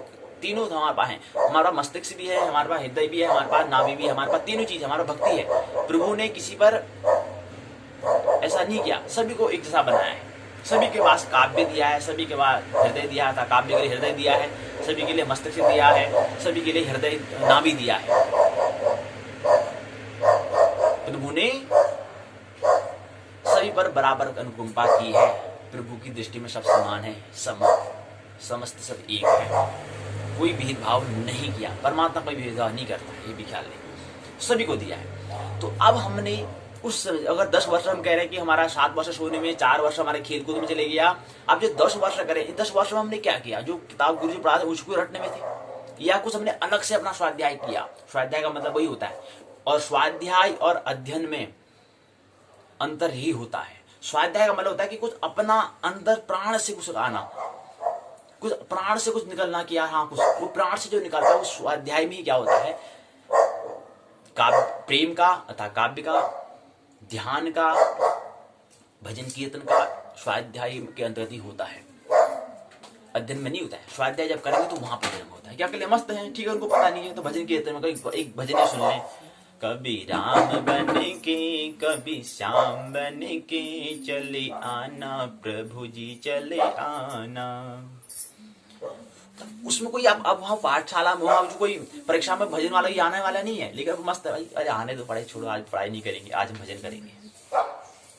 भजन कीर्तन, वीर हनुमाना अति बलवाना, राम नाम जपियो रे, प्रभु के मन वसियो रे। ये जो भजन कीर्तन, ये कभी पाठशाला, कभी हमारा क्या है, परीक्षा में नहीं आता है, लेकिन फिर भी कर रहा है। क्यों कर रहा है? स्वाध्याय कर रहा है, स्वाध्याय में आता है, अध्ययन में नहीं आता है। यही अंतर है, यही अंतर पाठ्यक्रम और पाठ्यचर्या में, यही अंतर हमारी दृष्टि में है। करिकुलम और सिलेबस में यही फर्क होता है। और जो व्यक्ति ज्यादा करिकुलम में, पाठ्यचर्या में ज्यादा ध्यान देगा, और ख्याल रहे हमने यहाँ पर चर्या हमने कहा, ढंग मतलब पाठों का ढंग, चर्या ढंग, पाठ्यचर्या बना है, तो उसको हमें इसमें कोई मतलब किसी अन्य संस्था से कोई मतलब नहीं है, मिले न मिले, लेकिन मेरे को मस्त रहना है, मेरे को रस लाना है। तो कोई जो हमने 10 वर्षों में अगर हमने कोई रस लाए तो ही आगे हमारा जीवन महोत्सव बन सकता है। उससे पहले महोत्सव नहीं बन सकता, ये भी हमें ख्याल नहीं। तो ऐसे 21 वर्ष में हमारे 7 वर्ष सोने में, 4 वर्ष हमारे मित्रों के साथ खेल कूद में 4 वर्ष व्यतीत हो जाते। अब हालांकि हमें पता नहीं है, हम अनुमान कह रहे हैं कि 7 वर्ष खेलने में गए, हो सकता है कि हमें 10 14 वर्ष हमने इसमें व्यतीत कर दिए हो खेल कूद में। अगर यही चीज अगर हमने नहीं किया, ये चीज मतलब भक्ति हमने, भजन अगर हमने नहीं, भजन कीर्तन आराधना उपासना पूजा पाठ इत्यादि इस तरह का हमने काम नहीं किया है, तो हमने फिजूली किया है भाई। दूसरा फिर प्रेम, 14 वर्ष का जो समय था उसमें प्रेम का क्षेत्र हो जाना चाहिए, वो नहीं किया। फिर ध्यान का बात कर रहे हैं, ध्यान का भी जन्म हो जाता है ठीक उसी उम्र में, और उसे मस्तिष्क से तैयार हो गया। 14 से पहले ध्यान प्रेम का हमें अनुभूति हो जानी चाहिए, फीलिंग हो जानी चाहिए। और 14 वर्ष के बाद फिर मस्तिष्क भी तैयार हो जाता है, फिर हमें चिंतन भी हमारा हो जाना चाहिए। चिंतन, ख्याल नहीं, चिंतन और विचार में अंतर है, अंतर रखना अनिवार्य है। अंतर यही है, विचार मतलब किसी व्यक्ति ने बताया ठीक उसी को हम विचार कर रहे हैं, हाँ ठीक होता है। चिंतन का मतलब होता है कि ये पूर्ण बात नहीं है भाई, ये पूरी बात नहीं हो सकती, क्योंकि अगर ये विचार किसी व्यक्ति ने दिया है तो इसके विचार से मेरा आविष्कार, मेरा चलना नहीं होता है। मैं खुद चलूंगा तो इसके लिए ध्यानस्थ में होऊंगा, वहां पर प्रभु जो देंगे, जो किसी का विचार नहीं होगा, उसका फिर क्या करूंगा मैं, उस समय में क्या करूंगा, जांच पड़ताल करूंगा, उसको फिर लाऊंगा, फिर मैं क्या करूंगा, जो मैं जांच पड़ताल करूंगा उसका वो मेरा थिंकिंग बनेगा, वो फिर मेरा विचार बनेगा। फिर वो विचार, उस विचार में अंतर इसलिए हम कह रहे हैं, वो विचार होगा, वो विचार वही, क्योंकि मन से ही सोचेंगे, लेकिन वो विचार फिर अपना होगा, वो उधार नहीं होगा। विचार तो है, थॉट्स तो होगा, लेकिन वो उधार नहीं होगा, वो क्या होगा, अपना होगा। ये अंतर है। तो अगर हम 10 साल में अगर किया तो थिंकिंग हमने किया, थिंकिंग विज्ञान के जन्म के लिए, विज्ञान के सृजन के लिए थिंकिंग की आवश्यकता होती है, चिंतन की आवश्यकता होती है। दूसरा हमने कहा कि काव्य का जन्म एक भावपूर्ण हृदय का, हृदय हमारे पास है, लेकिन प्रेम का जन्म, प्रेम की अनुभूति, किसी व्यक्ति से प्रेम किया नहीं किया, किसी लड़के ने किसी लड़की से प्रेम किया, किसी लड़की ने किसी लड़के से प्रेम किया नहीं किया, हालांकि वो माध्यम होता है, ख्याल नहीं। प्रेम भी हमने कहा 3 भाग होते हैं, ख्याल रहा, लेकिन प्राथमिक चरण में वही होगा, एक माध्यमिक दर्पण का काम करेगा कि वहां पर चेहरा मिलेगा, एक माध्यम मिलेगा। प्रेम में गिरना होगा, प्रेम में होना होगा, प्रेम ही होना होगा, ये 3 चरण होंगे। प्राथमिक चरण में प्रेम में गिरना होगा कि हाँ मैं इस लड़का कहेगा कि उस लड़की से प्रेम करता हूँ, लड़की कहेगी मैं उस लड़का से प्रेम करता हूँ, ये प्राथमिक चरण में होगा। लेकिन जो व्यक्ति आगे फिर रुकना नहीं है, और जैसे प्रेम हो जाएगा, तो प्रेम अगर आगे का कुछ ख्याल, अगर उसका व्यक्तित्व अगर उसका होगा, मतलब उसका जो आगे और आगे बढ़ने की, उसके विकास की आवश्यकता होगी, तो उससे आगे बढ़ेगा। उससे आगे क्या होगा, जैसे प्रेम होगा तो दोनों फिर अलग हो जाएंगे। अलग नहीं होंगे तो हो सकता है उन दोनों को पता ही नहीं, लेकिन प्रकृति अस्तित्व के माध्यम से, परमात्मा के माध्यम से दोनों अलग हो जाएंगे, भिन्न हो जाएंगे, ताकि तुम दूसरे प्रेम का दूसरा भाग, प्रेम में होना, फिर प्रेम ही हो जाना, जो 2-3 भाग हैं वहां पर भी यात्रा करो। इसलिए कभी कभी ऐसा होता है कि जो व्यक्ति प्रेम को मतलब आगे उसकी मतलब कोई आगे आविष्कार, हालांकि उसको पता नहीं है, लेकिन फिर उन दोनों का क्या होता है, विष्णु हो जाता है। जैसे प्रेम होता है तो आगे उनका विष्णु हो जाता है। तो प्रभु की अनुकंपा, परमात्मा की कृपा यही होती है कि तुम आगे में बढ़ना है, तुम इसमें ये प्रेम में गिरना है, फॉलोइंग इन लव में ही आपको नहीं रहना है, आपको इससे आगे यात्रा करनी है। हो सकता है कि आपको इस वर्ष में आपका निर्माण हो जाए, तो ऐसा परमात्मा की कृपा से, हालांकि उन दोनों को पता नहीं है, मतलब उस व्यक्ति को पता नहीं है, उस मित्र को पता नहीं है, उस प्रेमी को पता नहीं है, लेकिन अनजान रास्ते से यही होता है। फिर बाद में उसको ख्याल आ सकता है कि हाँ यार, प्रभु ने जो करा, जो ये होता है सही होता है, जो होता है ठीक ही होता है। बाद में उसको ख्याल में आएगा, प्रभु आपने अच्छा किया या आपने पिछड़ा दिया। तो असली में ये होता है, ये वास्तव में ये होता है, जब दो व्यक्ति प्रेम करते हैं, दोनों अलग रहना पसंद करते हैं। लेकिन जो व्यक्ति फिर प्रेम अगर नहीं करते हैं, तो अगर हाँ हम देखते हैं कि हाँ प्रेम करते हैं, कहते हैं कि यार विवाह करना चाहते हैं, तो विवाह, प्रेम कभी विवाह की बात नहीं करता है। प्रेम क्या है, निर्बंध होता है। लेकिन अब जो दूसरा जो प्रेम में फॉलोइंग इन लव में होगा, वो कहेगा हाँ जल्दी से ब्याह कर दो, कहीं दूसरे नहीं हो जाए, तीसरे से नहीं हो जाए, ये प्रेम। जबकि प्रेम मतलब होता है सर्वस्व होना, प्रेम मतलब होता है विस्तार सभी से। लेकिन वो आता है कि वो व्यक्ति कहता है यार नहीं यार, कहीं दूसरे से नहीं हो जाए, तीसरे से नहीं हो जाए, जल्दी निपटाओ, जल्दी से बच जाओ। बंधन, विवाह एक बंधन है, इसलिए कहा है, बाकी बंधन है।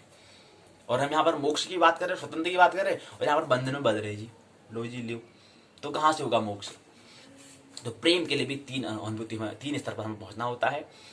99% व्यक्ति क्या होते हैं, फॉलोइंग इन लव में होते हैं। बीइंग इन लव में विरला 1%। और जो हम कह रहे हैं 100 में से कभी करोड़ों में कोई एक हो जाता है, एक हो जाता है कि वो प्रेम ही हो जाता है। इनका मतलब ही नहीं होता है बीइंग लव हो जाता है, इनका मतलब ही नहीं होता है कि किसके साथ किस साथ। वो तो पत्थर मिलता है तो वही प्रेम, उससे भी प्रेम, कोई कुत्ता पशु पक्षी मिलते उनसे प्रेम, जो मिल जाए उनसे प्रेम, वृक्ष मिल जाए उनसे प्रेम, फूल मिल जाए उनसे प्रेम, ये आकाश शून्य इससे मिल जाए ऐसे प्रेम, पूरे सौंदर्य से प्रेम, वो क्या है, वो प्रेम ही हो चुका है। तो ये 3 अनुभूति होती है। तो ख्याल रहे औसतन क्या होता है, अधिकतर व्यक्ति क्या होता है, आमतौर पर क्या होता है, फॉलोइंग लव पर ही रह जाते हैं, वहीं पर यात्रा बंद हो जाती है। पहली बात तो ये है कि प्रेम का ही जो फॉलोइंग लव है वो भी हो पाता नहीं हो पाता अलग बात है, वो तो व्यक्ति के निर्भर है। लेकिन हम ये देखते हैं कि अधिकतर व्यक्ति हो ही जाते हैं, फॉलोइंग लव पर ही होते हैं, प्रेम में गिर जाते हैं। तो वहां पर प्रेम, वो ये प्रेम बंधन होता है। ख्याल रहे, ये तो प्रेम बंधन नहीं होता। प्रेम तो होता है कि मुक्त करता है, हमें स्वतंत्र करता है, ये दृष्टि। तो व्यक्ति, और इस व्यक्ति हम इस प्रेम की बात नहीं कर रहे हैं, हम प्रेम दूसरे की, लेकिन प्रेम में होना की हम बात कर रहे हैं। और फिर तीसरे आगे, इसके आगे भी याद, उसकी भी हम जिक्र जरूर कर रहे हैं कि प्रेम ही हो जाना। तो हम जो कह रहे हैं कि 10 वर्ष में मिला था, उस 10 वर्ष में हमने प्रेम में गिरे से आगे यात्रा हमने प्रेम में हुए या प्रेम ही हुए, ये यात्रा हमने की नहीं की, ये 10 वर्ष में हम कह रहे हैं। तो की तो हमारा जीवन महोत्सव होगा, उत्सव होगा, आनंद का जन्म होगा, और आनंद को फिर हम समूह के साथ बनाएंगे तो महोत्सव होगा। फिर वो इसमें फिर तो हमारा आचरण से भी दिखेगा, हमारे अनुभूति में तो है ही, वो आचरण से भी हमारा दिखेगा, हमारा व्यक्तित्व से प्रकट होगा, हमारे चरित्र से प्रकट होगा। क्योंकि मैं लगेगा कि यार मतलब ये दूसरे व्यक्ति का ये तो कभी दुखी होता ही नहीं, इसे दुख पता ही नहीं है, इसका मतलब कुछ न कुछ इसके अंदर, इसके अंतस में कुछ न कुछ घटा है, अर्थात कुछ न कुछ इसको अनुभूति हुई है, तभी तो ये मस्त रहता है, तभी तो आनंद रहता है। दुख आता तो कोई दिक्कत नहीं, सुख आता, कृष्ण के व्यक्तित्व से हम देख सकते हैं, हमेशा हंसते हैं, मुस्कान के चेहरे में होती है, मुस्कान स्माइल होती है। क्या वजह है? कुछ अंतर है तो ना, कुछ है, कुछ प्रकट हुआ है कृष्ण के व्यक्तित्व से, हमें ज्ञात होता है। ऐसा यहाँ भी हो सकता है, जो व्यक्ति है जो बुद्धत्व को प्राप्त हो सकता है, उसका भी जीवन हो सकता है हंसते हुए, मुस्कुराते हुए, सुख दुख से ऊपर शांति, शांति से आगे फिर आनंद, आनंद आगे फिर महोत्सव, उत्सव महोत्सव। तो ये प्रसंग लेने का मतलब हमने यही था कि सरकारी स्कूल में 244 दिन होगी पढ़ाई। ये अखबार की सूचना थी, जो सूचना 7 जनवरी 2021 को आई थी, बृहस्पतिवार गुरुवार का दिन था। 7 जनवरी 2021 की सूचना है, जिसको हमने बात करने का, हमने कहा कि इस पर विचार करना चाहिए। इसमें हमने विचार किया कि साझा करना चाहिए। तो इससे हमें एक अनुभव यहाँ से मिले कि हमने इसमें सार्वजनिक अवकाश बता रखे हैं, क्या क्या अवकाश होते हैं, दिवाली सब बता रखे, इसमें बता रखा है, महाशिवरात्रि, होली हो गया, सबके विषय में बता रखा है, गुरु नानक जयंती बता रखा है, कृष्ण डे बता रखा, पूरा वर्ष का यहाँ पर दिया हुआ है। गणतंत्र दिवस है, स्वतंत्रता दिवस है, गुड फ्राइडे हो गया, वैसाखी हो गया, अम्बेडकर जयंती, रामनवमी, महावीर जयंती, सब इसमें, वाल्मीकि जयंती, दीपावली, सब दे रखा है इसमें। तो जो 77 दिन कह रहे हैं, जो मैदानी क्षेत्र में जो स्कूल है, और पहाड़ी क्षेत्र में 71 दिन का अवकाश जो सार्वजनिक कह रहे हैं, जिसमें रविवार भी आ जाता है। इसलिए इस प्रसंग पर बात करना लिया। तो चिंटू ने प्रश्न पूछा, गुरुजी आप इस पर जिक्र क्यों कर रहे हैं? इसलिए कहा कि इस पर जिक्र कर रहा हमने कि ताकि हम कुछ अपना पीछे देख पाए, कुछ हम कहाँ पर हमसे गलती हो रही है, क्योंकि हमारा विकास तो आगे कुछ दिखाई हमें दे नहीं रहा है। तो हमें कहाँ पर हमें गलती हो रही है, उसका एक बार हमें झलक मिल जाए, कहाँ पर हम चूक हो रही है, उस चूक का हमारा दर्शन हो जाए, और अच्युत हम हो जाए, उसकी दृष्टि के लिए हमने प्रसंग का यहाँ पर बात की। अब 1-2 प्रसंग और हैं, उस पर हम बात करेंगे, लेकिन आज की पाठशाला में फिलहाल हम इतनी बात करें। 1-2 प्रसंग हम लेंगे, फिर बाकी 2-3 सूत्र हमने बताए, इस पर हमें ख्याल करना है, निरंतर चिंतन हमें करना है, चिंतन करना है, विचार नहीं, चिंतन हमें करना है। चिंतन मतलब जिसमें हम ध्यान जुड़ा हो, ऐसा विचार जिसमें ध्यान जुड़ा हो, जिसमें कुछ समय हम ध्यान के लिए निकालें, उसको हम, ऐसे विचार को हम चिंतन कहते हैं, थिंकिंग कहते हैं। 2-3 सूचना पर हम बात करेंगे।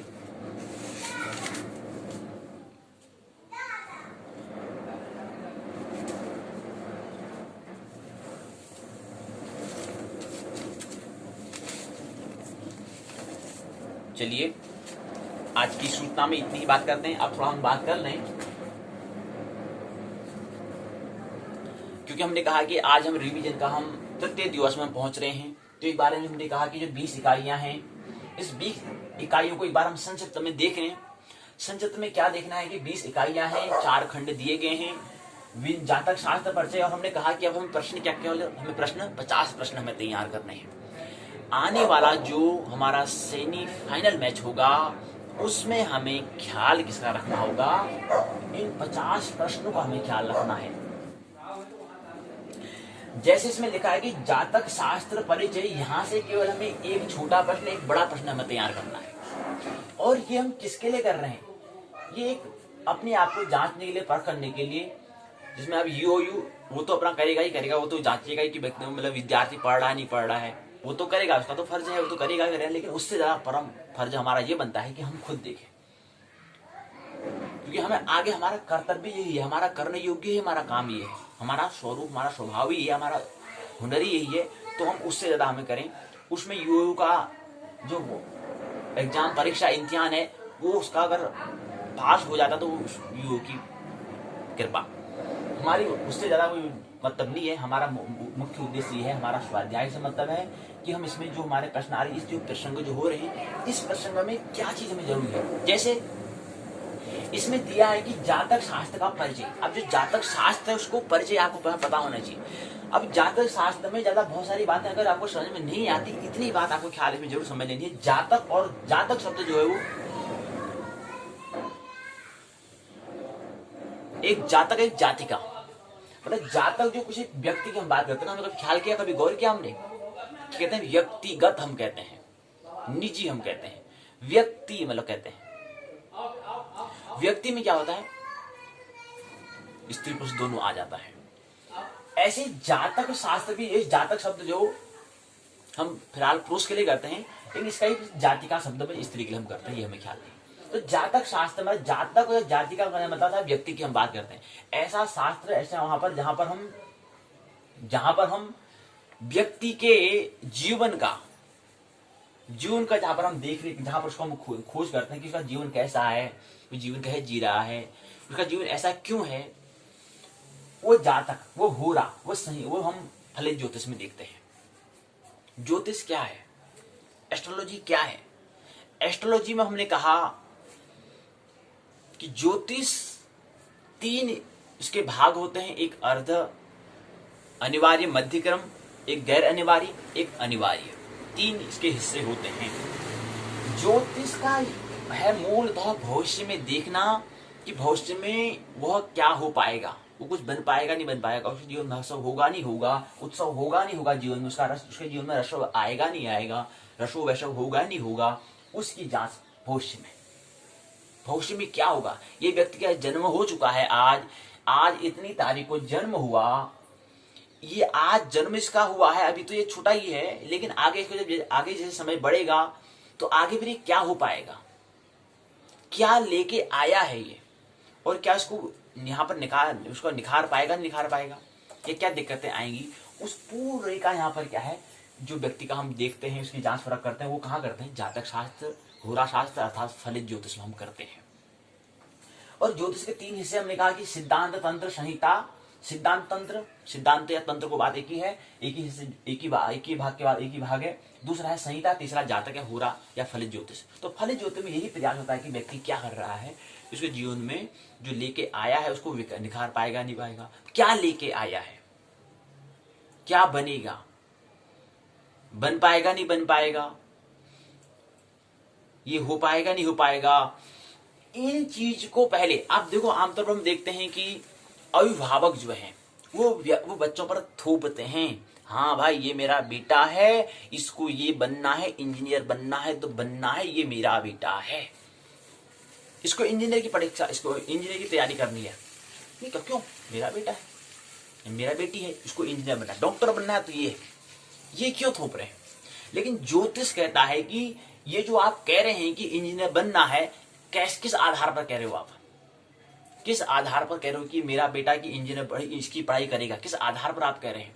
जबकि ज्योतिष कहता है कि आप बाद में कहो, आप ये जो कह रहे हैं कि मेरा बेटा इंजीनियर बनेगा, ये क्या है, एक आशा है, एक मतलब उसकी चाह है कि ये बनना, मतलब आशा, उस बच्चे से आशा हो जाने की, ये अगर इंजीनियर बनेगा तो इंजीनियर बन के आगे फिर इंजीनियर बन जाएगा तो नाम रोशन करेगा, ये एक आशा बन जाती है। लेकिन ये आशा हो सकती निराशा में बदल जाए, ये आशा निराशा में बदल जाए, कर्मठ हो जाए, इससे पहले क्या करना है, ज्योतिष का उसको देखना है। इससे पहले क्या करना है, ज्योतिष। अब अगर देखा जाए कि जो असल ज्योतिष जो होगा, असल ज्योतिष जो है वो माँ हो सकती है, अगर उसको हम प्रशिक्षण दे सकें तो। क्यों? क्योंकि वो व्यक्ति को नए बच्चे को जन्म दे दिए तो सबसे ज्यादा उसको ज्यादा हम ज्योतिष जो है वो तो ज्यादा वो नहीं कर सकता है, लेकिन जो माँ है जो वो ज्यादा बच्चे को जन्म दे रही है, अगर वो होश पूरा अगर पूरे देखें तो वो ज्यादा ज्योतिषी कहलाएगी, वो ज्यादा भविष्य के बारे में बता सकती है, बजाय अन्य ज्योतिष जो हम कहते हैं।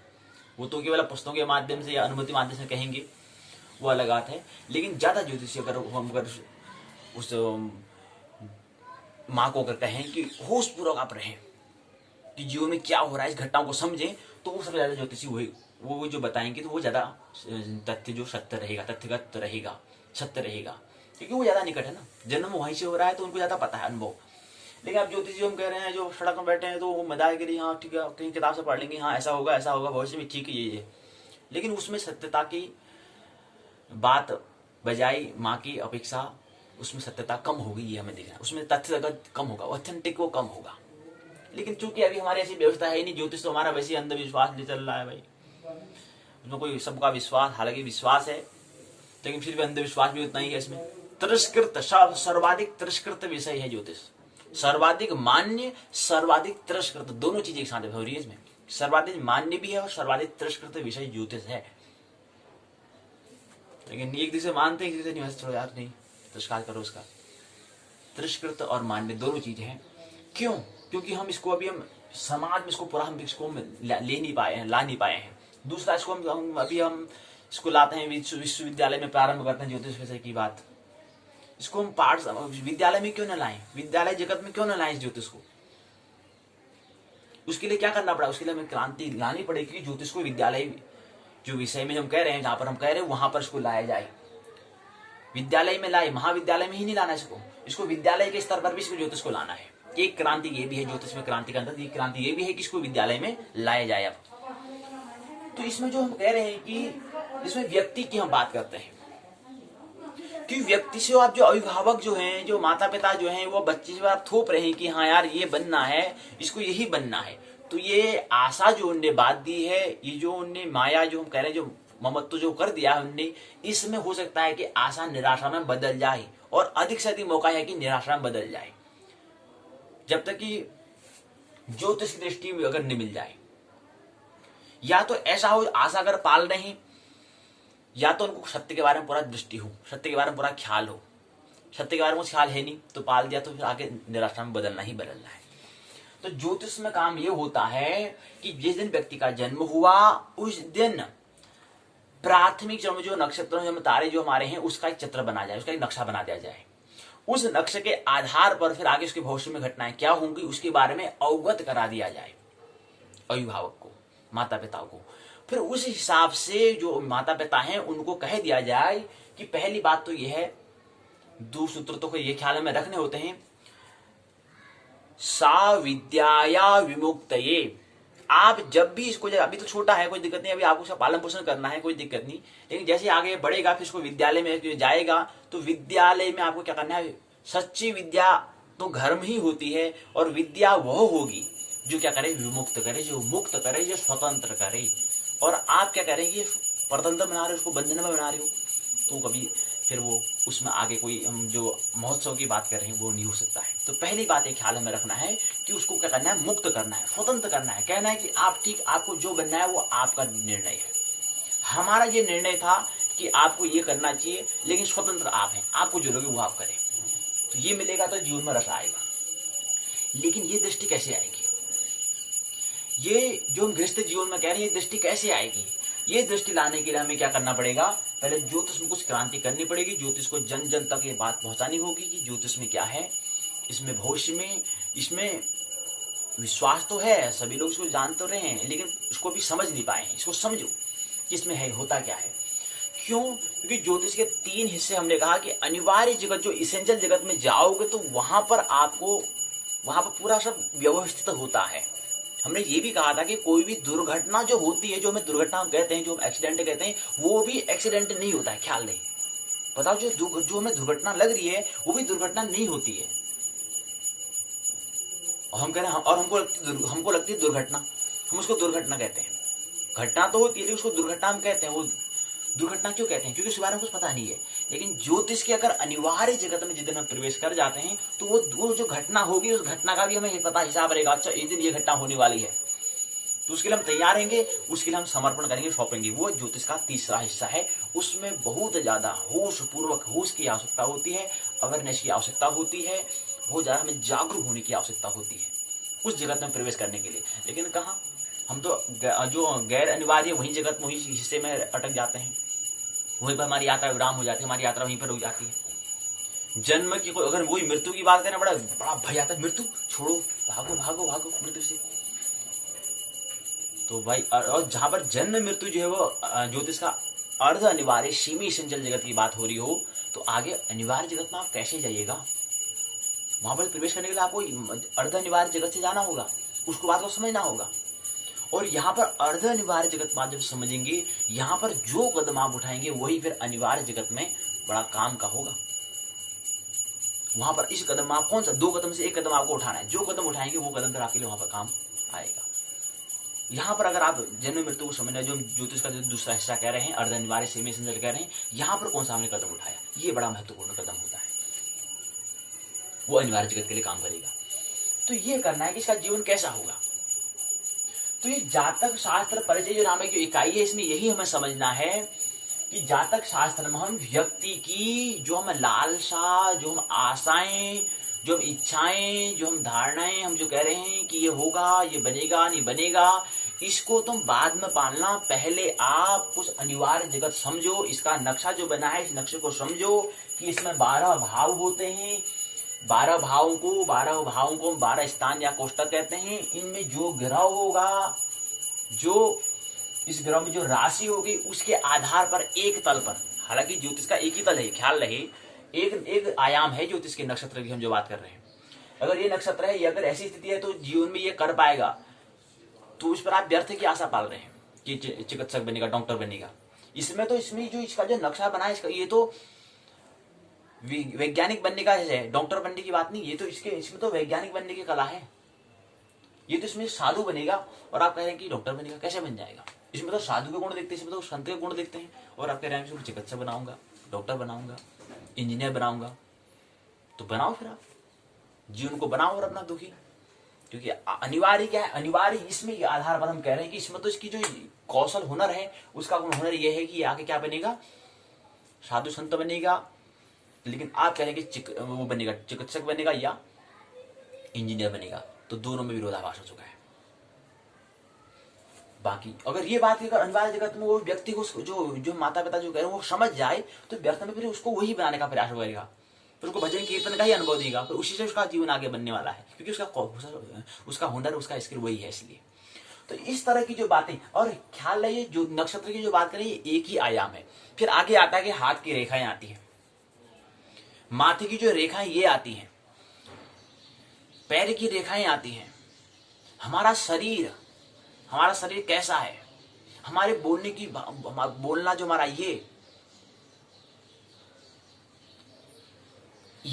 भी आधी बात है, ये भी पूर्ण बात नहीं है। फिर इसके बाद आता है कि हमारे शरीर के अंदर जो चक्र जो होते हैं, जो योग की भाषा में इसको चक्र कहा जाता है, फिर हमारे चक्र 7 चक्र, वो भी ज्योतिष का ही हिस्सा है। तो प्रारंभिक हमारा भौतिक से मेरा कहने का मतलब है कि दूर हमने कहा कि स्नातक प्रथम, आप समझ लीजिए हम दूसरे, आज हम ज्योतिष पाठ जो हम पाठशाला का जो पहला भाग कह रहे हैं और पाठशाला का दूसरा भाग जो कह रहे हैं, दोनों को संयुक्त में ले रहे हैं, क्योंकि प्रसंग ऐसे आ चुका है। अब हम पाठ जो हमने स्नातक प्रथम वर्ष में जो पढ़ रहे थे, और हमारा पाठशाला में एक में वही चल रहा है, ब्रह्मांड एवं काल की हम बात कर रहे हैं, आकाश गंगा निहारिका सौरमंडल को ही समझने का प्रयास कर रहे हैं। इसी को ख्याल में रखते हुए यूओयू उत्तराखंड मुक्त विश्वविद्यालय हल्द्वानी जो संस्था है, विश्वविद्यालय है, उसने यही प्रयास किया कि पहले जो स्नातक प्रथम वर्ष में आप खगोल को समझो, क्योंकि खगोल में आप थोड़ा बहुत समझो, वहां से फिर क्या करना है, आपको केंद्र की ओर यात्रा करनी है, अपनी ओर। वहां से आप फिर सोलर सिस्टम में आओ, फिर आकाश गंगा में, फिर सौरमंडल का फिर पृथ्वी में आओगे, पृथ्वी के बाद फिर आगे यहाँ जीवन जो व्यक्ति है, पृथ्वी में कौन रह रहा है, प्राणी रह रहे हैं, प्राणी में एक प्राणी मनुष्य भी है। तो मनुष्य के बाद फिर मनुष्य के अंदर ठीक फिर मनुष्य का शरीर होगा, फिर हाथ रेखाएं होंगी, ये मनुष्य का प्रभाव कर रहा होगा, ये नक्षत्र ये तारे प्रभावित इसको करते हैं, इसके बाद फिर आगे चक्र, फिर और केंद्र की ओर आता है, और केंद्र की यात्रा करनी है कि चक्र के हमारे चक्र चल रहे ही नहीं चल रहे हैं। तो ये हमने कहा कि हम कल भी बात कर रहे थे कि दशा की हम बात कर रहे थे, हमने दशा कहा कि यहाँ पर दिया है विंशोत्तरी दशा, अष्टोत्तरी दशा, योगिनी दशा, अंत दशा, प्रतिदिन दशा, सूक्ष्म दशा और प्राण दशा। तो प्राण दशा मतलब सूक्ष्म, ज्योतिष का अध्ययन सूक्ष्म से सूक्ष्म है। इसमें क्या करना है कि हमारे जो शरीर में चक्र है वो चक्र चल रहे ही चल, 7 चक्र योग कहते हैं कि योग की दृष्टि में कहते हैं हमारे 7 चक्र होते हैं। तो 7 चक्र में एक चक्र तो हमारा चल रहा होता है क्योंकि प्रकृति के द्वारा ही होता है हमारा चक्र। यहाँ पर हम 7 चक्र हम कहते हैं। 7 चक्र एक अपने निश्चित स्थान पर होते हैं, बात करेंगे आगे वाले में। एक चक्र हमारा प्रकृति के द्वारा ही चलता है। तो वो 7 चक्र जिसके 7 चक्र जागृत हो जाते हैं तो उसका व्यक्ति का क्या हो जाएगा, जीवन, वो जीवन से मुक्त हो जाएगा, उसका निर्वाण हो जाएगा। अगर 7 चक्र अगर निरंतर गतिशील हैं तो अगर किसी बिरला का आचार्य जी कहते हैं कि मैंने अपना जब मैंने व्यक्तियों का मैं ये अन्वेषण किया, देखा तो कभी कभी बिरल किसी का एक चक्र तो प्रकृति के द्वारा होता है, किसी का 2 चक्र, कोई 2 चक्र तक पहुंच रहा है, कोई 3 चक्र तक पहुंच रहा है, बस मुश्किल से कोई 3 चक्र तक पहुंचता है। आचार्य जी कहते हैं कि मैंने जब अन्वेषण किया, जब लोगों को देखा कि मैंने पाया, तो वहां पर व्यक्ति क्या है, मुश्किल से 3 चक्र तक यात्रा हो पा रही है, मेरा 3रा चक्र जागृत हुआ है। बुद्ध भी निरंतर यही करते हैं कि जब उसको मतलब जब बात बता रहे तो पहले उसको यही देखते हैं कि आप देखो कि बुद्ध के बारे में, बुद्ध भी एक ज्योतिषी है, चिकित्सक नहीं है तो लेकिन चिकित्सक है, वो ज्योतिषी है। क्यों? ज्योतिष का काम भी वही है कि अंतस की सूक्ष्म की व्यक्ति का जीवन का कैसा है, वो कैसा होगा। बुद्ध भी वही काम कर रहे हैं। बुद्ध को भी तो उद्देश्य है कि जीवन महोत्सव बने, आनंद रहे, नाटक बनाए, ड्रामा बनाए, खेल लीला बनाए, जैसे रामलीला कृष्ण लीला कहते हैं, लीला बनाए अपने जीवन को। ये कैसे बनेगा, इसके लिए क्या करना पड़ेगा, वो चक्रों में हाथ रखते थे। तो बुद्ध का, महावीर का कहें कि जो भी संत होंगे, जो भी जागृत व्यक्ति, बुद्धत्व को प्राप्त व्यक्ति होंगे, वो भी, उनका भी यही सूक्ष्म प्रयास रहता है। भले ही उन्हें ज्योतिष विषय नहीं सुना हो, भले उन्हें विज्ञान को नहीं चुना हो, लेकिन सूक्ष्म प्रयास उनका भी यही रहता है कि उनको उसके लिए भी यह चक्र का हम प्रयोग करें, योग का हम मार्ग में जाएं, देखें चक्र चल रहे चल रहे। तो आचार्य जी बता रहे थे कि हमारा अनुभव बता रहे थे कि हमारा जीवन में हमारा चक्र भी है। माथे नक्षत्र तो है ही, नक्षत्र तो फिर वो तो बाहर की बात है, एक आयाम है। उसके बाद आगे हमारे और भी आयाम होते हैं, और भी आयाम होते हैं, और भी आयाम होते हैं, जिसमें हम कहते हैं कि हमारे वाक पटुता, हमारे बोलना का तरीका, हमारा शरीर कैसा हमें मिला है, हमारा हाथ की रेखाएं कैसी हैं, हमारे माथे की रेखाएं कैसी हैं, हमारा शरीर काला गोरा, ये भी बड़ा प्रभाव करता है। हम कहाँ पर जन्म हमने लिया, क्यों जन्म लिया, कितने वर्ष तक इसको ज्ञान मिल पाएगा, नहीं मिल पाएगा। कोई व्यक्ति बुद्धू है तो क्यों बुद्धू है, कोई व्यक्ति जड़ है तो क्यों जड़ है, कोई व्यक्ति बुद्धिमान है तो बुद्धिमान क्यों है, कोई व्यक्ति बुद्धत्व को प्राप्त हुआ तो क्यों बुद्धत्व को प्राप्त हुआ है। ये सब क्या है, एक अनिवार्य जगत में जो हम कह रहे हैं, ज्योतिष के एसेंशियल जगत में कह रहे हैं, वहां पर सब धरा हुआ है, वहां पर सब फिक्स होता है, सब वहां पर सुनियोजित होता है। उस जगत पर प्रवेश करने के लिए ज्योतिष की भी यात्रा है। तो यही हम कह रहे हैं कि आप जातक शास्त्र परिचय में यही समझ रहे हैं, ये इकाइयां हमें दी गई है उसमें भी हम यही समझ रहे हैं। तो यही प्रयास है कि जो फल जातक, इसलिए इसको हमने नाम कहा फलित ज्योतिष के अंतर्गत हो रहा, या जातक मतलब व्यक्ति का जीवन कैसे होगा। तो कोई भी अभिभावक अगर लालसा पाल रहे हैं कि अगर ये है, तो उनको एकदम से कोई निर्णय पहले नहीं ले लेना है। अगर आप निर्णय लोगे तो फिर बाद में दुविधा में पड़ेंगे।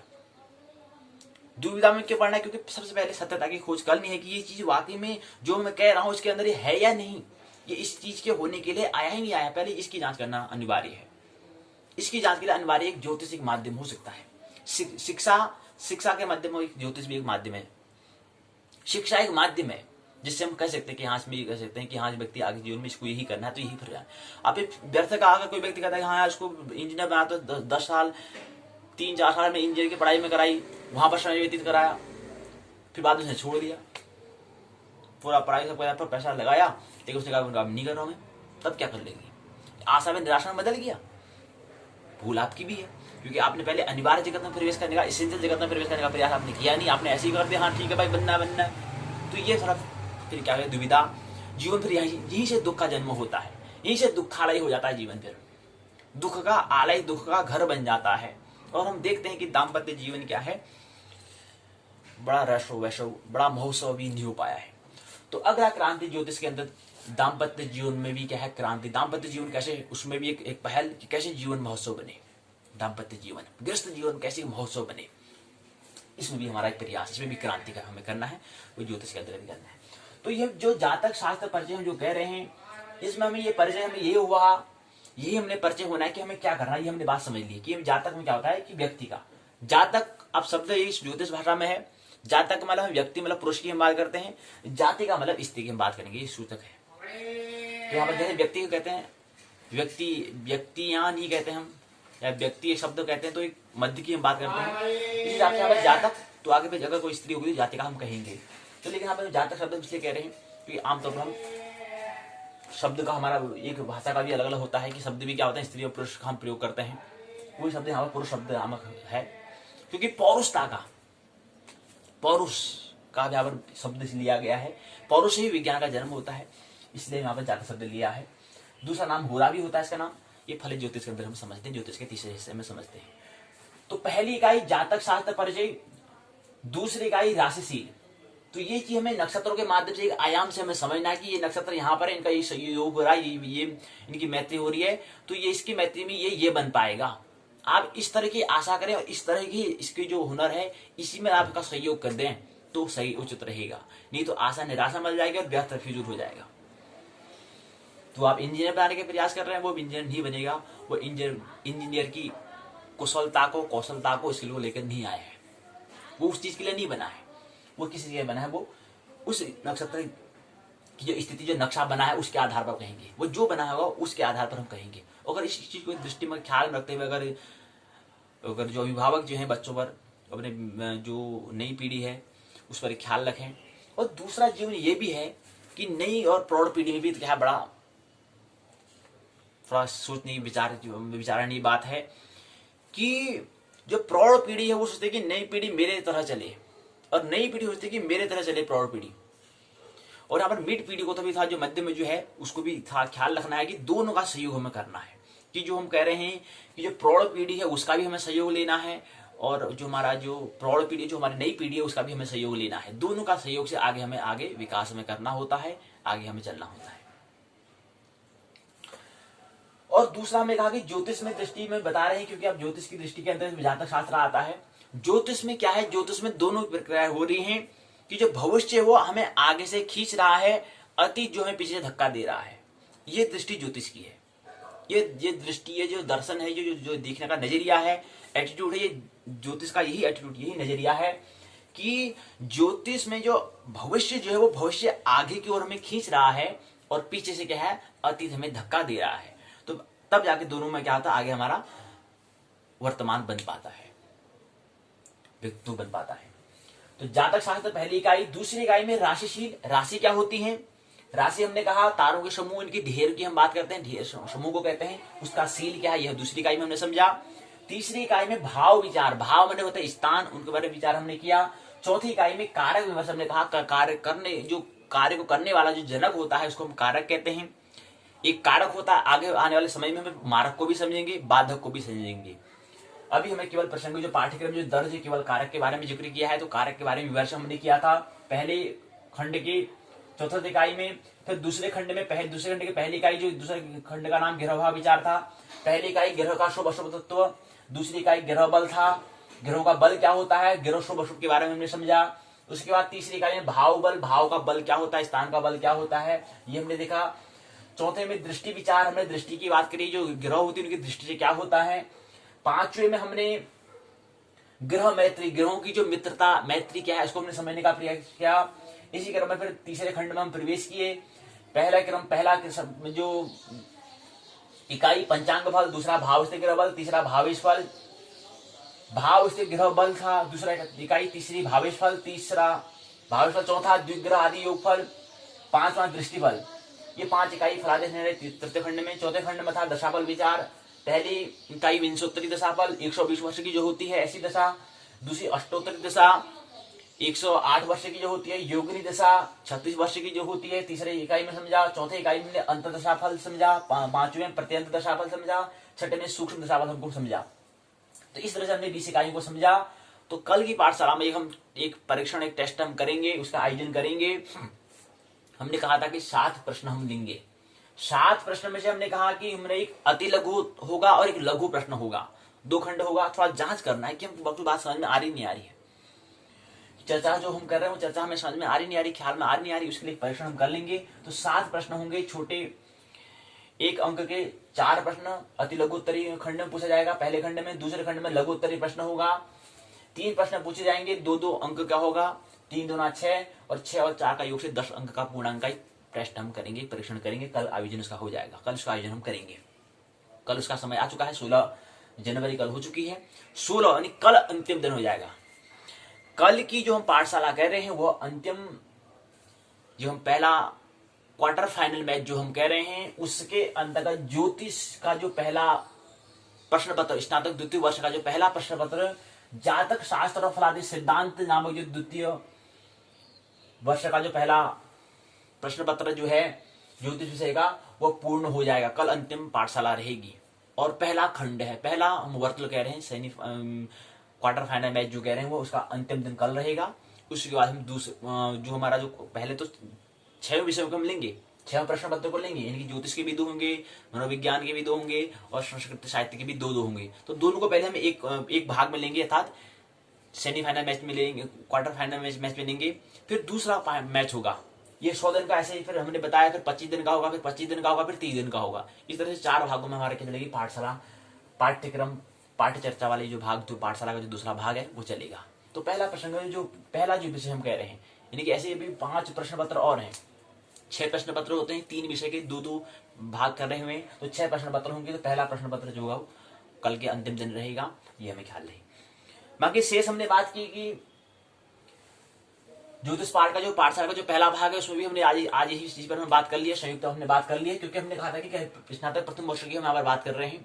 स्नातक प्रथम वर्ष में जो हमने अध्ययन किया था उसकी हम पुनरावृत्ति यहाँ पर कर रहे हैं, उसकी पुनः यहाँ पर उस पर चर्चा हम कर रहे हैं। तो इसमें स्नातक प्रथम वर्ष में प्रश्न पत्र पहला था ब्रह्मांड एवं काल, इसके अंदर आकाशगंगा, निहारिका और सौरमंडल को हम समझ रहे हैं, ग्रहों के बारे में बात कर रहे हैं। आज हमने संयुक्त तो हमने बात कर ली है। हमने कहा कि यहाँ पर जो हमने जो पूरा खंड जो हमें दिया था, 20 इकाई जो हमें दी गई थी, उसका हमने संचय तो हमने उसकी पुनरावृत्ति हमने करा। तो हमें ये ख्याल में रखना है कि 20 इकाइयों से हमें प्रश्न 28 क्वेश्चन और 22 क्वेश्चन तैयार करके हमें 50 क्वेश्चन तैयार हमें करने हैं। यहाँ पर हमने कहा कि जातक शास्त्र परिचय होने के, जातक शास्त्र परिचय को समझ, जो पहली इकाई थी, जो पहली इकाई में जातक शास्त्र से हम परिचय हुए, तो उसमें यही हमने परिचय लेने का प्रयास किया। उसको परिचय होने के लिए हमने इससे पहले स्नातक द्वितीय वर्ष में जातक शास्त्र से परिचय हो रहे हैं, लेकिन इससे पहले जो हमारा स्नातक प्रथम वर्ष में जो हमें था ब्रह्मांड एवं काल जो था, उसमें जो पहला जो खंड था खगोल के बारे में समझा। वहां पर हमने आकाश गंगा निहारिका को हमने समझा, मिल्की वे और नेबुलास को हमने समझा। यहाँ पर हम पहले इकाई में जातक शास्त्र को समझ रहे हैं। कहने का मतलब है कि स्नातक प्रथम वर्ष में हमने खगोल को समझा, खगोल से समझते हमें क्या करना, आगे व्यक्ति तक हम पहुंच चुके हैं, जातक शास्त्र में आ चुके हैं। यानी कि स्नातक द्वितीय वर्ष में जातक यानी व्यक्ति तक हम पहुंच चुके हैं। यानी कि उतना दूर जो हमारा ब्रह्मांड में जो आकाश, ब्रह्मांड शून्य में जो स्थित ब्रह्मांड था, ब्रह्मांड के अंदर फिर आकाश गंगा थी, आकाश गंगा से होते होते हुए हम फिर सौरमंडल में आए, सौरमंडल से होते हुए पृथ्वी में आए, पृथ्वी में होते होते पृथ्वी में जो व्यक्ति, जो मनुष्य, जो जातक है, वहां तक हम पहुंच चुके हैं। तो इसलिए जातक शास्त्र परिचय हमने समझा और इसकी हमने बात कर ही रहे हैं। तो पाठशाला का दोनों पाठशाला को हमने संयुक्त से ले लिया है। मानना नहीं है, जानना है, आनंद महोत्सवपूर्वक जीवन जीना है। मेरी बातों को इतने प्रेम पूर्वक शांति से सुना, बहुत बहुत अनुग्रहित हूँ। अंत में सबके भीतर बैठे हुए परमात्मा को प्रणाम करता हूँ, मेरा प्रणाम स्वीकार करें।